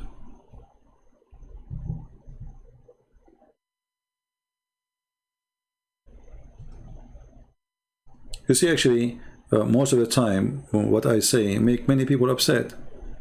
Like you see a person says, why you defend the Catholic? I'm not going to donate for you. I say, don't donate. Go. Please, I'm not for sale. Or you will find somebody who's a Catholic says, why you are defending the Protestant? Okay. I'm not defending anyone. I say the truth. I say what is right against what is wrong. Who like it, who don't like it, The Lord is my provider. It's not you, my friend. Even when somebody make a donation, I believe the Lord, He used that person to make the donation.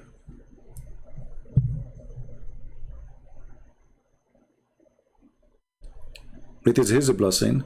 He sent the good ones to do the good things.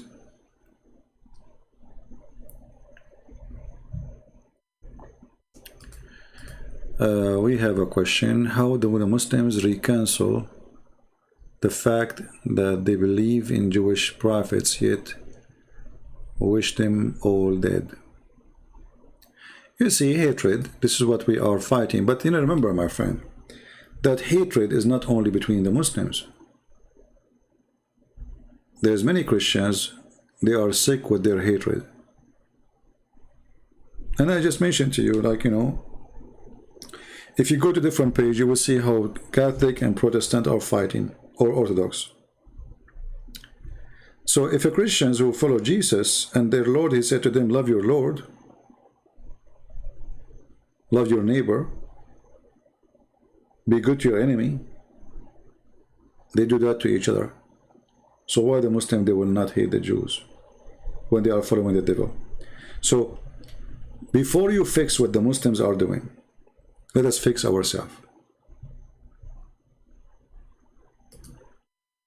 You know what I mean?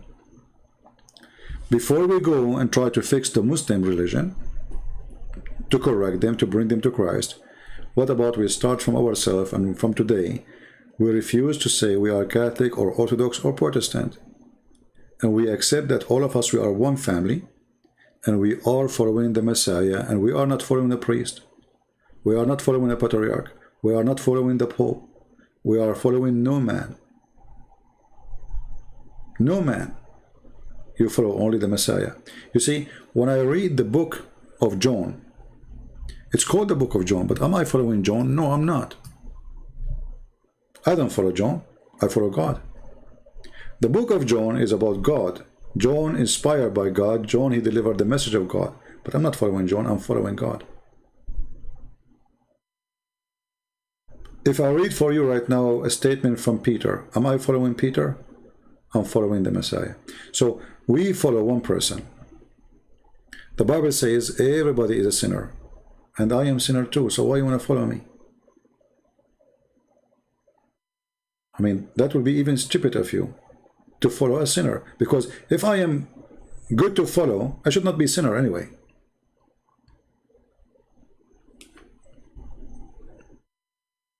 You know what I'm saying? If I am so good, then how come the so good me could not be not a sinner? Like, hello? And I assure you, every human being is a sinner. Doesn't matter what kind of uniform he wears. He is a priest, he is a bishop, he is a pope. Every human being is a sinner. We sin by our mind. We sin sometimes physically, sometimes by acts, sometimes by words. We sin. Our life is a chain of sin.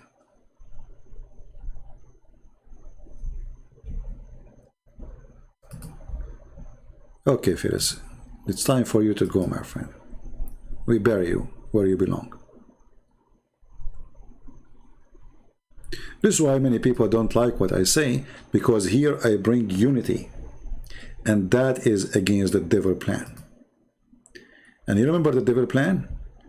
If you go to chapter 5:14 in the Quran, it says Allah, He will spread hatred and enmity between the Christians, specifically the Christians.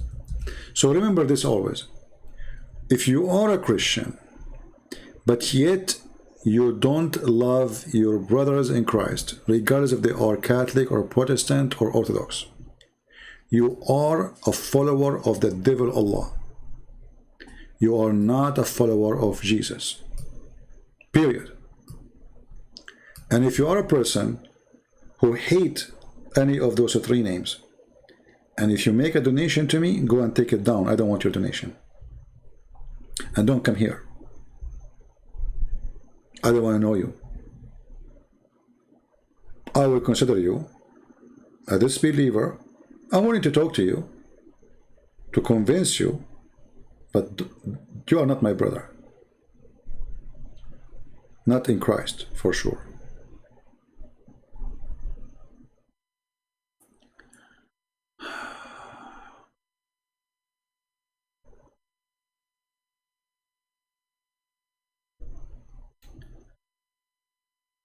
Oh, did I read his word wrong?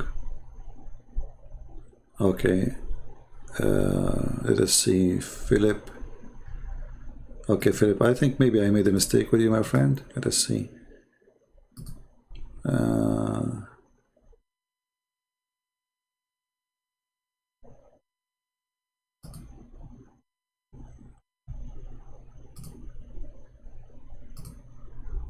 Can you chat, Philip? Can he type again or no? Maybe I did read his word wrong, I'm not sure.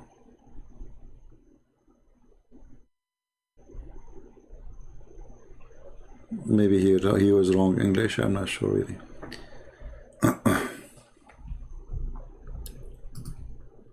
Phyllis, sorry. His name is Phyllis.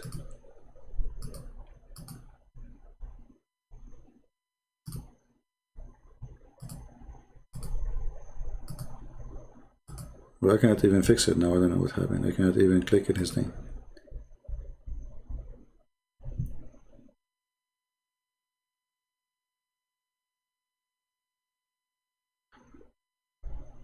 Well, it's not Philip, it's Phyllis.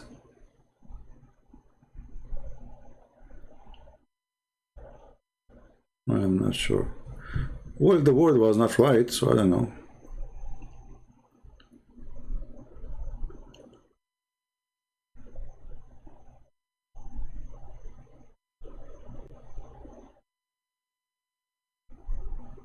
Or later, maybe we can take her name from the ban, because I blocked her. I don't know how to unblock now.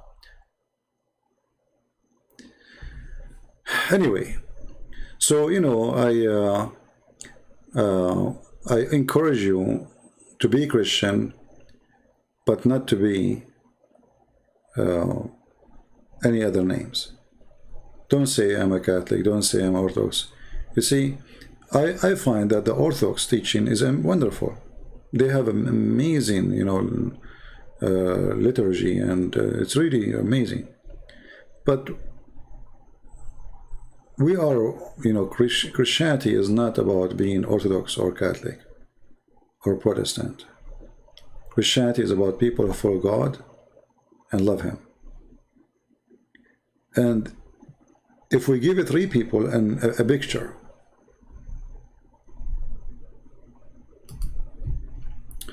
let us not to change the topic now about my keyboard. Focus with me, please.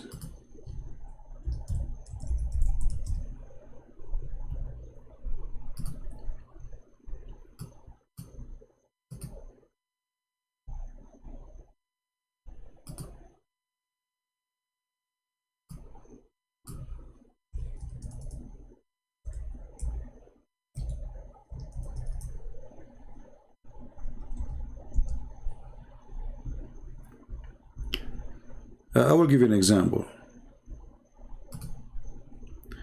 I will put a picture in the screen. Now our video is getting so long. I don't know if I should keep it or take it down. So if I put a picture, let's say we are sitting in one room, and I say we have 800 people watching. I want each one of you to describe this image.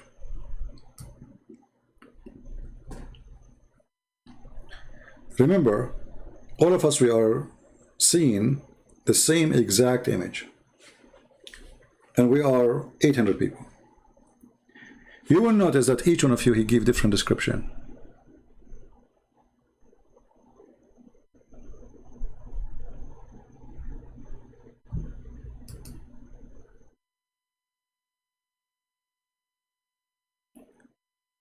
Each one of you, let us say, I will say, okay, describe this picture and tell me what is the most beautiful thing about it for you.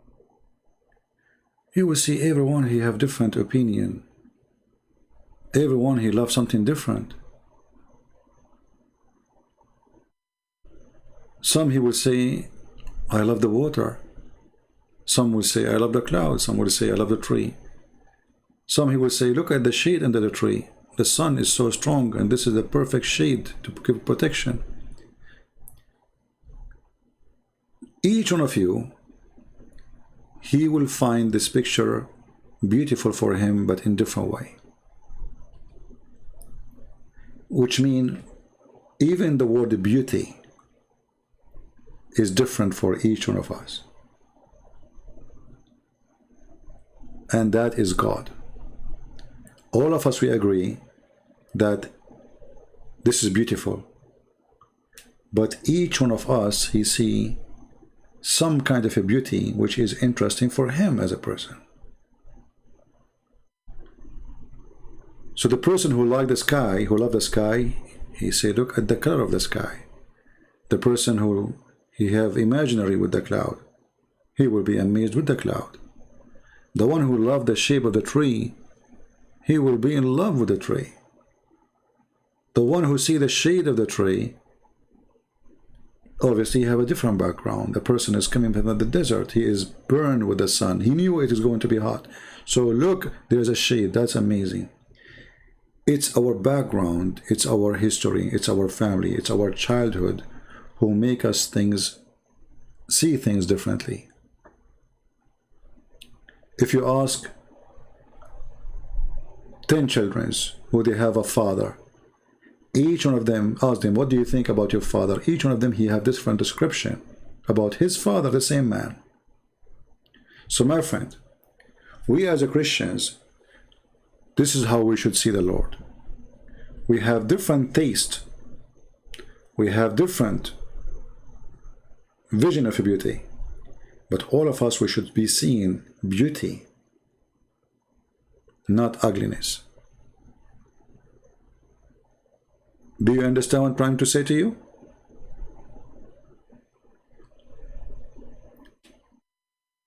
So all of us, we should be enjoying the beauty, even though each one of us, he see different kind of a beauty. So I say that when we are different churches, it can be good, not necessarily bad, but we should be united, even if we have different names of churches, as long we are united by the love of the Lord. So that is the tree, and that is his shade. All of us, we will rest there. All of us, we will go in the missions around the world. All of us, we would carry the same gospel with us. All of us, we will read, in the beginning it was the Word, and the Word was with God, and the Word was God. All of us, we will say that he crucified for us.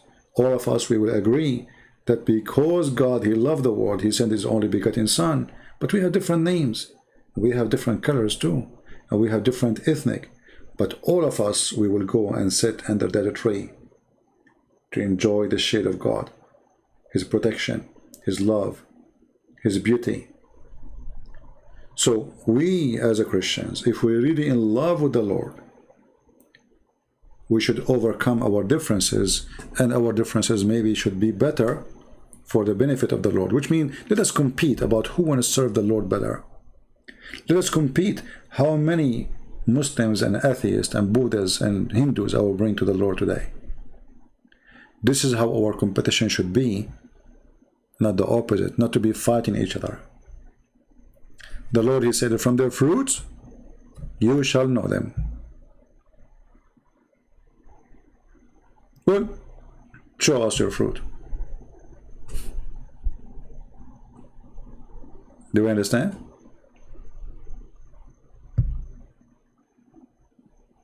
So don't judge people by a church name. Judge them by the fruit.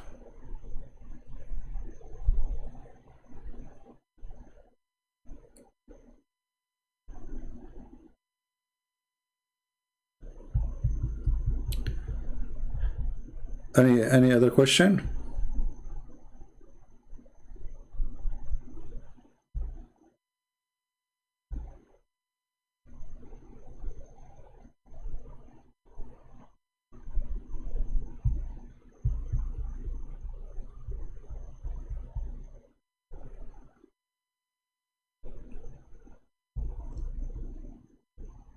So be united and don't let the devil divide you. How do you draw the line? some borderline heretical. Very simple. Anyone who is bring other scriptures other than this, he is not. He's what? He's an antichrist. He's a devil. He's satanic. So anyone who bring other scriptures is not. So if somebody changed one word, he is not. If somebody he have different meaning, he is not. So all the three churches, those three major churches, they agree that the Father, the Son, the Holy Spirit. They agree that Jesus died on the cross. They agree that He is the only Savior. They agree that, you know, we have to confess our sin. They agree that He will come back. You know, I mean, so what a different reading. A picture, you know, a philosophy. Jesus did not speak to philosophers. Jesus was very simple. When he spoke in the mount, he spoke to average, normal people who maybe do not know even how to write, how to read. Those are the ones who loved him, not the rabbi. The rabbi, they put him in the cross. The rabbi who study languages, who knows philosophy, who knows religion, they did not like Jesus. The one who loved Jesus, it was an average human, a farmer, a villager, a shepherd. You answering my question? What is your question? Think.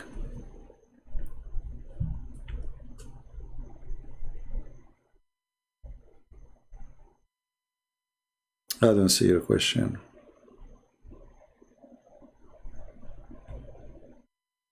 What I say to people who attack other churches, say what I'm saying to you now.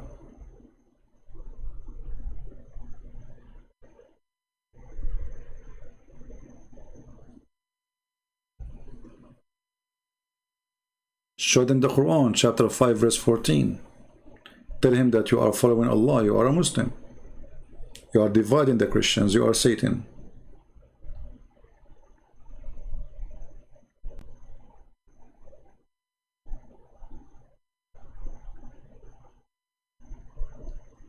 I'm really tired, by the way. I mean, it's getting so late for me. It's almost 1 o'clock in the morning. But I don't mind to answer questions if there is any more.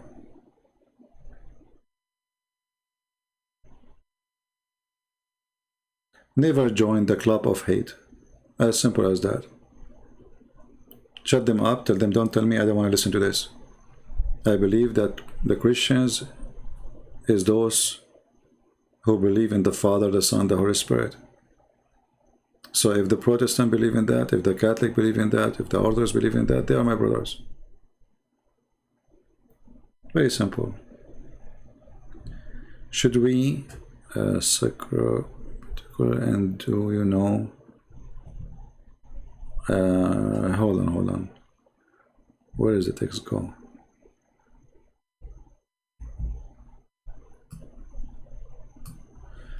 Hold on, my friend. I'm trying to find out your question.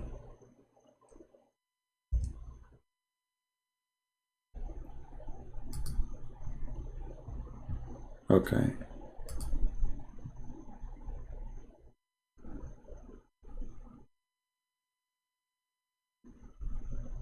All right. So I don't know what you mean by your question. Are you saying like the rosary? Is that what you meant? Are you saying the rosary?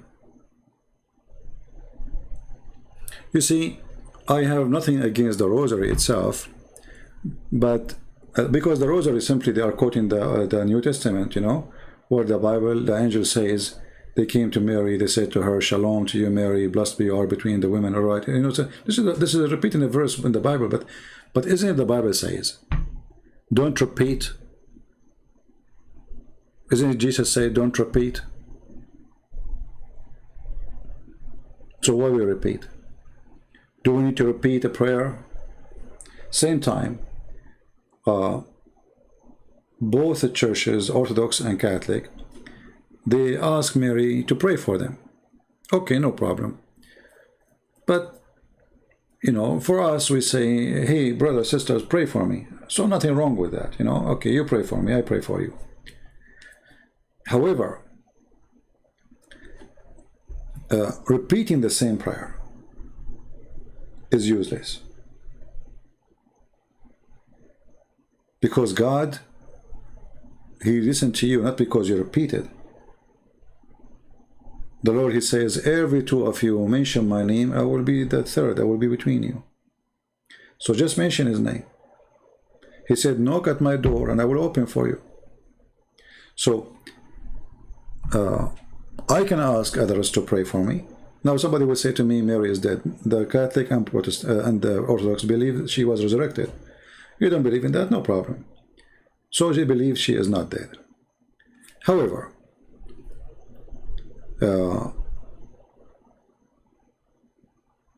that have nothing to do with the faith, really.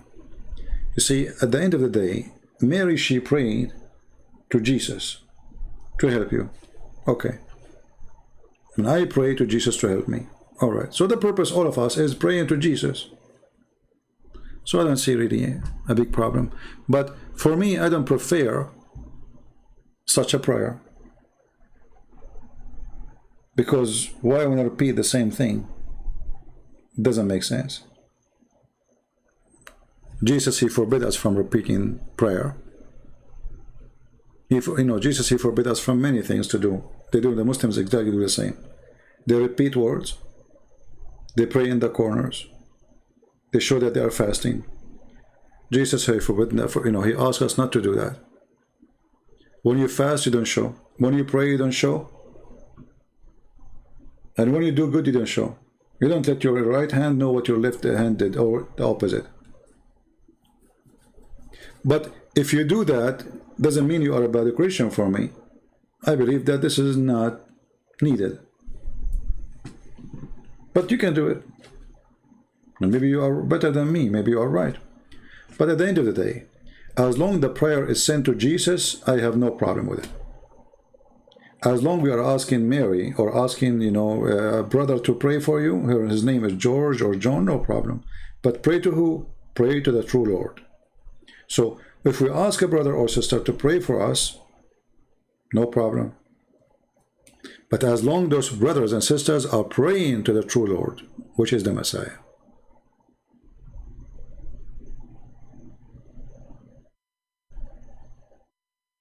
No, repeating Heavenly Father every day is not a repeating, because I'm talking about repeating the same prayer once after once after once after once in the same hour. Some people, they said the rosary simply, it have 33 stones. So they have to repeat the same prayer 33 times. Okay, and this is what I'm talking about. And again, our Father out of heaven is not a prayer to repeat. Who said to you have to repeat it? Prayer to the Lord is not necessarily by saying our Father out of heaven. When they asked the Lord how to pray, He was showing you what to include in your prayer. You can pray it as it is, but you have to mean it. The meaning is important, not the words. So, forgive us as we forgive. Forgive our trespass as we forgive the trespass of others. So, the purpose of that prayer was to teach you what is required from you to live, not to pray, not to say words. Our Father out of heaven is not really a prayer. It is a way of life. You see, this is why I say it. Many people, they read the Bible, but they don't want to know what the Bible wants from them. So they focus in this prayer as a prayer only, but the prayer is not a prayer as much as it is a way of, and the style of life.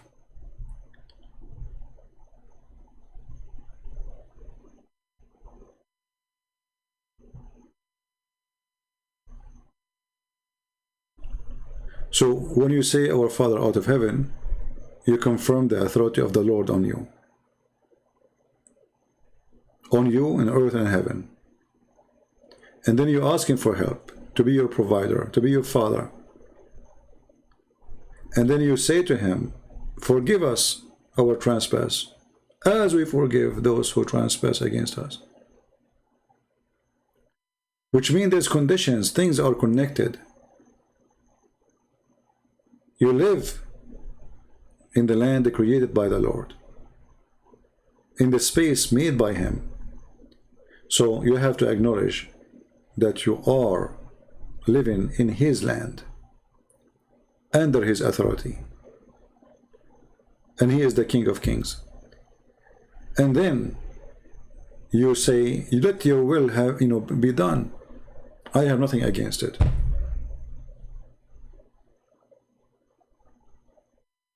And then you go to your needs. You see, you don't start with your needs.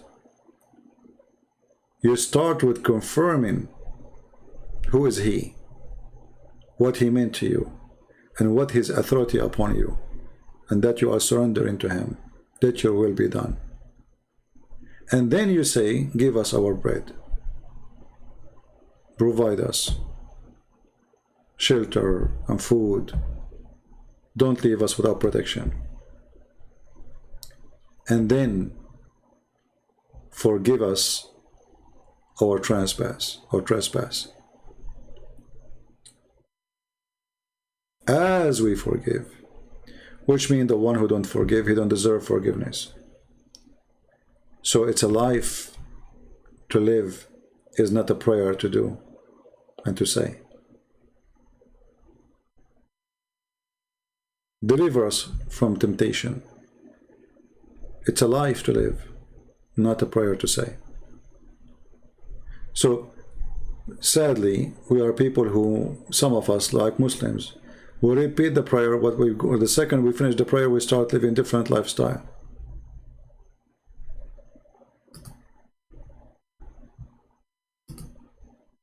We say, forgive us as we forgive them, but we don't forgive.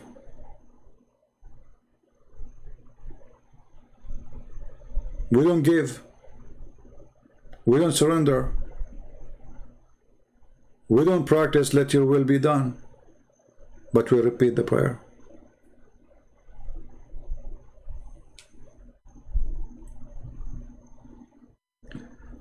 What will happen to the pagan who never heard of Jesus?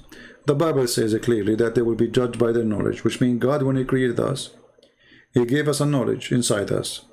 By what they know, they will be judged. God is about justice. He will not judge a person except by what He knew. And I will make it more general for you. Let us say there's a person who is born with some syndrome, like in his brain. He's not healthy in the brain. Do you think God is going to punish him and judge him if he is not following Jesus? Well, this person, he don't have the capability of knowing even what Jesus means.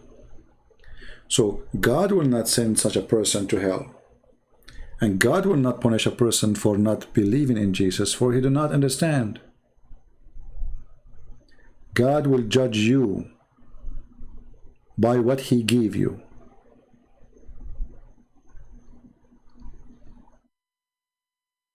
Do you understand? So, if God gave you worth, and you are cheap, you will be punished more than somebody who don't have worth, and he was cheap. I mean, he's cheap for what? You don't have anything anyway. Let us say, I just was talking about, not long time ago, I have a miserable situation with money. You come to my house, okay, I will be cheap on you. I mean, I will give you what I have in my fridge, but this is not being cheap. This is everything I have. The women who gave a penny to Jesus is better than Bill Gates, who gave $8 million donation.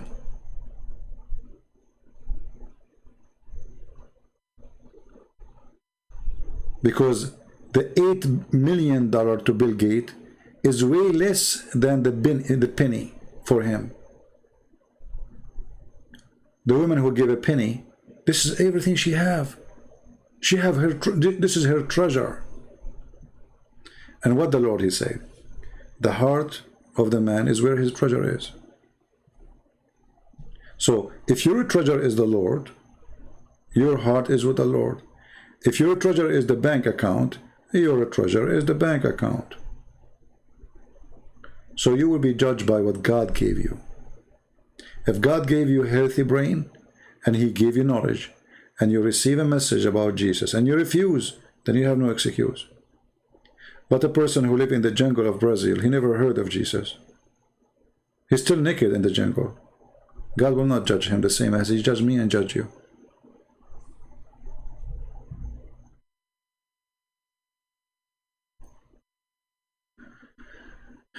Your Highness saying, pray for me. I have a problem with alcohol and nicotine. I'll pray for you, my friend. But I would like to, as long, this is the good thing. If we acknowledge that we have a problem, then the problem should not exist. We acknowledge it. You see, the first step of fighting a problem is acknowledging the problem. So I encourage you to be strong and not to let such a small thing, I mean, a bottle of wine will tempt you. Fight it. Don't bring it home. A cigarette will fight you. Never buy it. For me, I say, this is not a problem if you decide not to have it. It is going to be a problem if you decide to keep it. I am sure you can fight it. But somehow, inside you, there's something stopping you. You don't want it to go. And I say, and I don't want to be harsh on you, but listen to me as a brother speaking to you. I don't know if you're a male or female. Usually, when we have some kind of empty space in our heart, let us say there's a vacuum, we feel we are lost. We try to occupy that space by stuff around us, like smoking, or maybe drugs, or drinking. Thinking by doing that, we are going to forget our vacuum. Like you are feeling lonely. You are feeling unwanted. You are feeling that you are unloved. You are feeling stranger, maybe. You are feeling unsuccessful. So all those, they create an empty space inside you. And then you try to fill it up with something. So what do? There's nothing helpful around you. There's only things you don't like. So you try to run away from things you don't like by things more ugly and will be a problem more than the problem itself.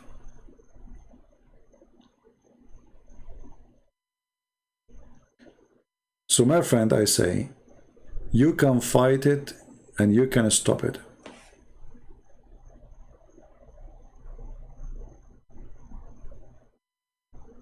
And not to forget to mention that faith is very important in fighting everything.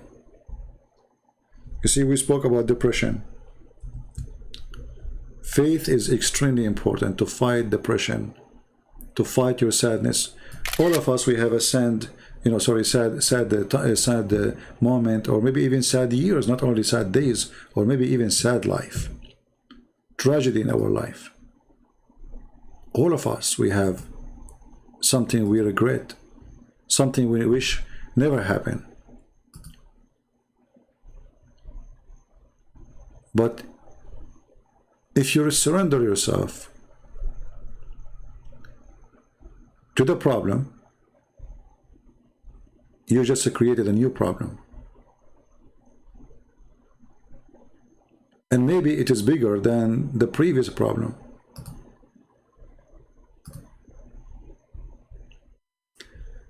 I found this picture actually. This is a tree. Look at this tree. Look at this amazing, beautiful tree.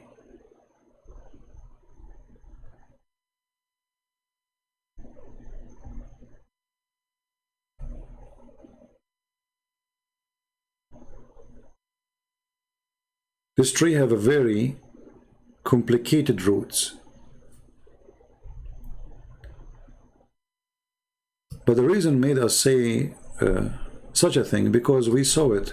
Otherwise, the complicated roots really exist under the ground. Millions of roots go around. Little tiny things go around seeking water.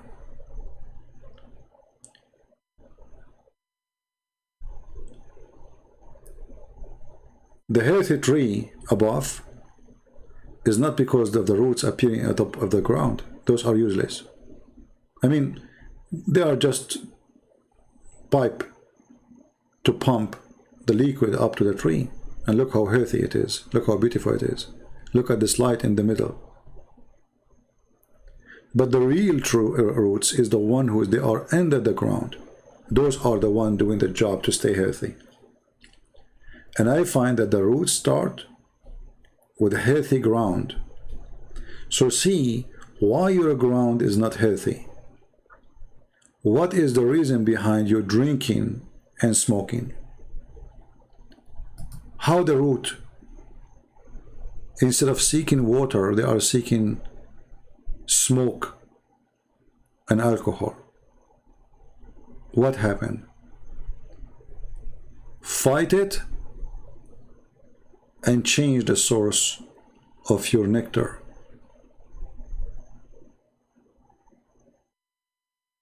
And I'm sure you can do it. Me, myself, I never smoke.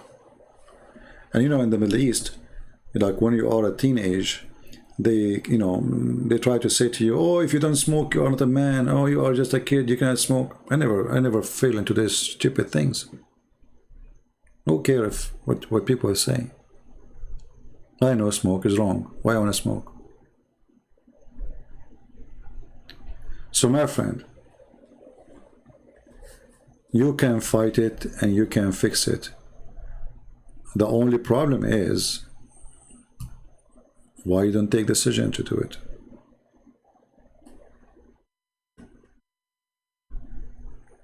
Why? That is a question only you can answer it.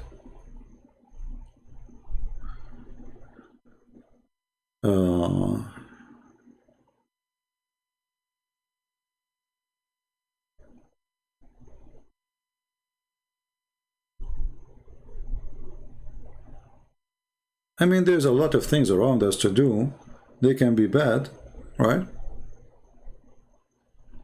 Life is full of temptation and crazy stuff.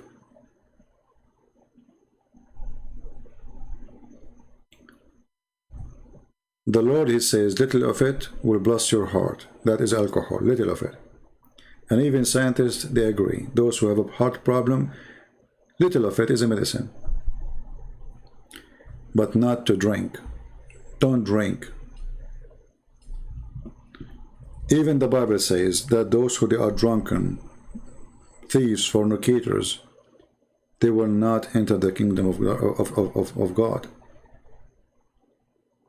The gamblers. So you need to decide which one is more important for you, a cigarette or God.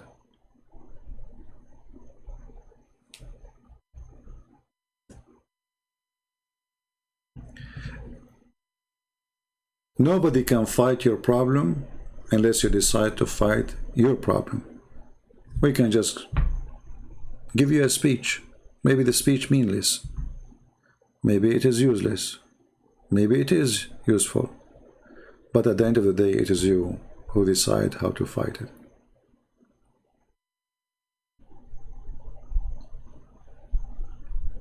Anything else? Yeah, actually, one of you, he posted that he was addicted too, and he was able to fight it, right?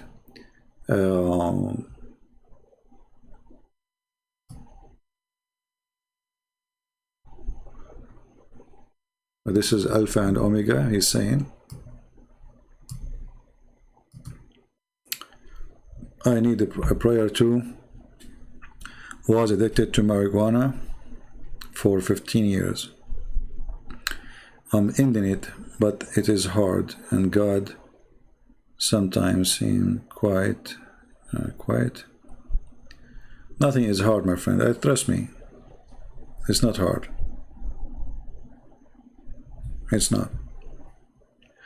All of us, we can have addiction. You know, me myself, I have addiction to coffee. I remember I told you, right? My lips used to be dark. You know what dark mean? Honestly, dark is as if I'm coming from Africa. Dark lips. I have dark skin in my lips. Just from drinking coffee. This is how much I was drinking coffee. If you remember, one day, I lost my voice. And I found it's the coffee. So I decided, okay, never again. I will drink coffee only little compared to what I used to drink, which is allowing me to have my voice. Like my voice now is not really good as it is if I'm not drinking coffee at all. But it's good to do the, you know, the mission I'm doing. But I can be drinking coffee as a pump machine. And the coffee I drink is not like this American coffee, which is water for me. This is not a coffee. For me, the coffee I drink is the Greek coffee, which is extremely strong, even double it is, you know. And I drink it as if I'm drinking nothing. Literally nothing. I drink 6 big cups of this heavy-duty coffee at least a day. At least. And I'm not talking about cups like the one, you know, the small, big, you know, big, huge one. 6 of them at least a day.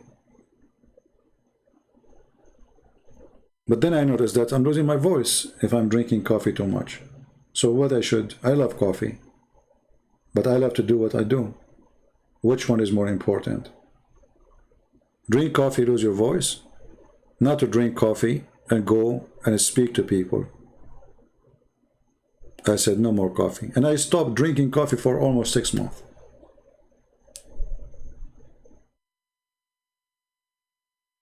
And then I said, let me see what is the level will damage my throat so I cannot talk. I will never let myself exceed that limit.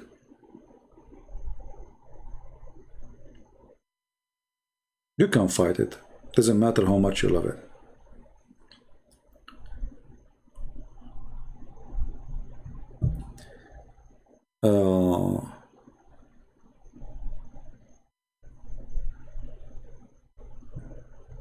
You should try black coffee, good taste. Nanyang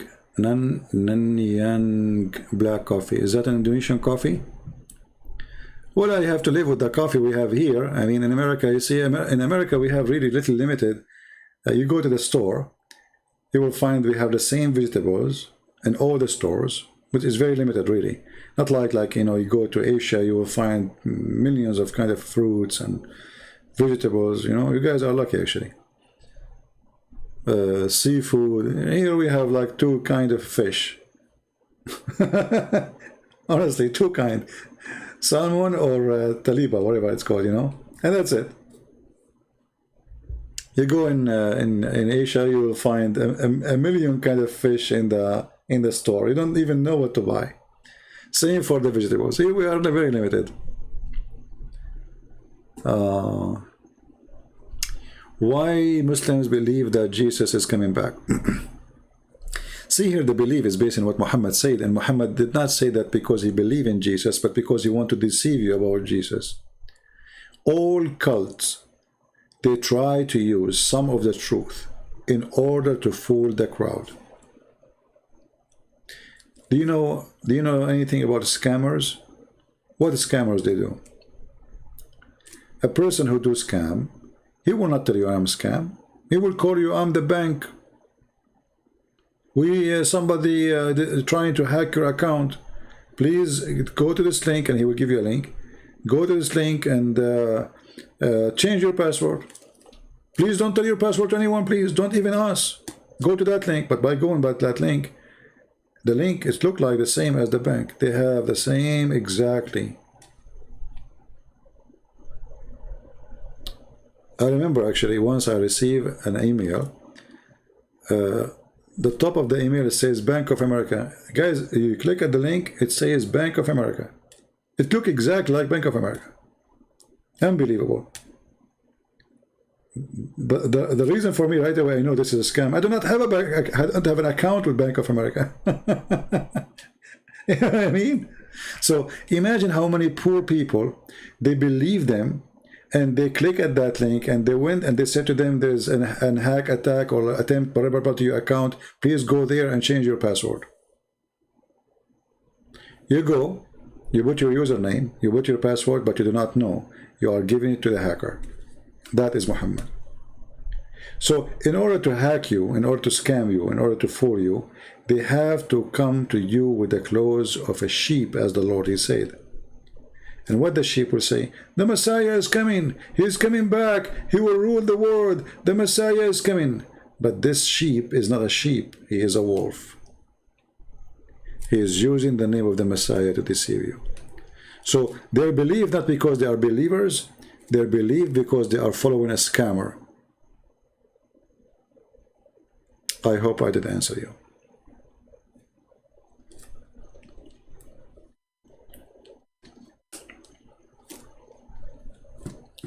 So don't fall into that trap.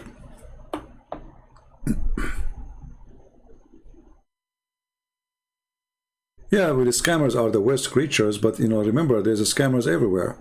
Scammers is not only those who hack you or take your money. There is men who fool women. There's women who fool men. I mean, the scams exist since the time of Adam and Eve, my friend. Simply, it's somebody fooling you. Okay, well, I think those questions are going to be endless. And honestly, guys, I'm really tired. It's already 1:21 a.m. It is 1:21 a.m. And I am here since when? I said to myself, okay, let's talk about this video for 20 minutes, 30 minutes. I said to myself, today I will make it short. I said, no, I will make it short because really I'm tired. That's why I went early, actually, because supposedly I said I'm not going to stay until 10 p.m. to start. Let me start early because I'm really tired. You see the timing? So if you go in the here, the timing, it says 1:22 a.m. So I want to say thank you guys for being here. I hope we were able to have good time together. This video you can download right away and you can upload, but for those who are downloading my videos, I say please don't upload the video right away in your channel. Wait 24 hours before you upload, because I want to see the response of Muslims in my channel before they go to yours. Same time, if you are uploading my videos in your channel, don't forget to mention in your channel that this is not the channel of Christian Prince. You are just a person posting my videos, and post a link for my page. Don't be selfish. We want people to come to my channel to talk to me. I want Muslims to hear me. I want Christians to speak to me. You want subscribers? Good for you. But don't be selfish. Don't claim that the channel, which is not mine, is mine. Tell them where you got your video from. Be honest. And I encourage people to download my videos and to post them in their channel, and even to make money from them. Why not? By like the advertising or monetizing. But don't claim that this is my channel. I saw some people posting comment in the channels of those people, and those people are answering as if they are Christian Prince. Very, very disgusting.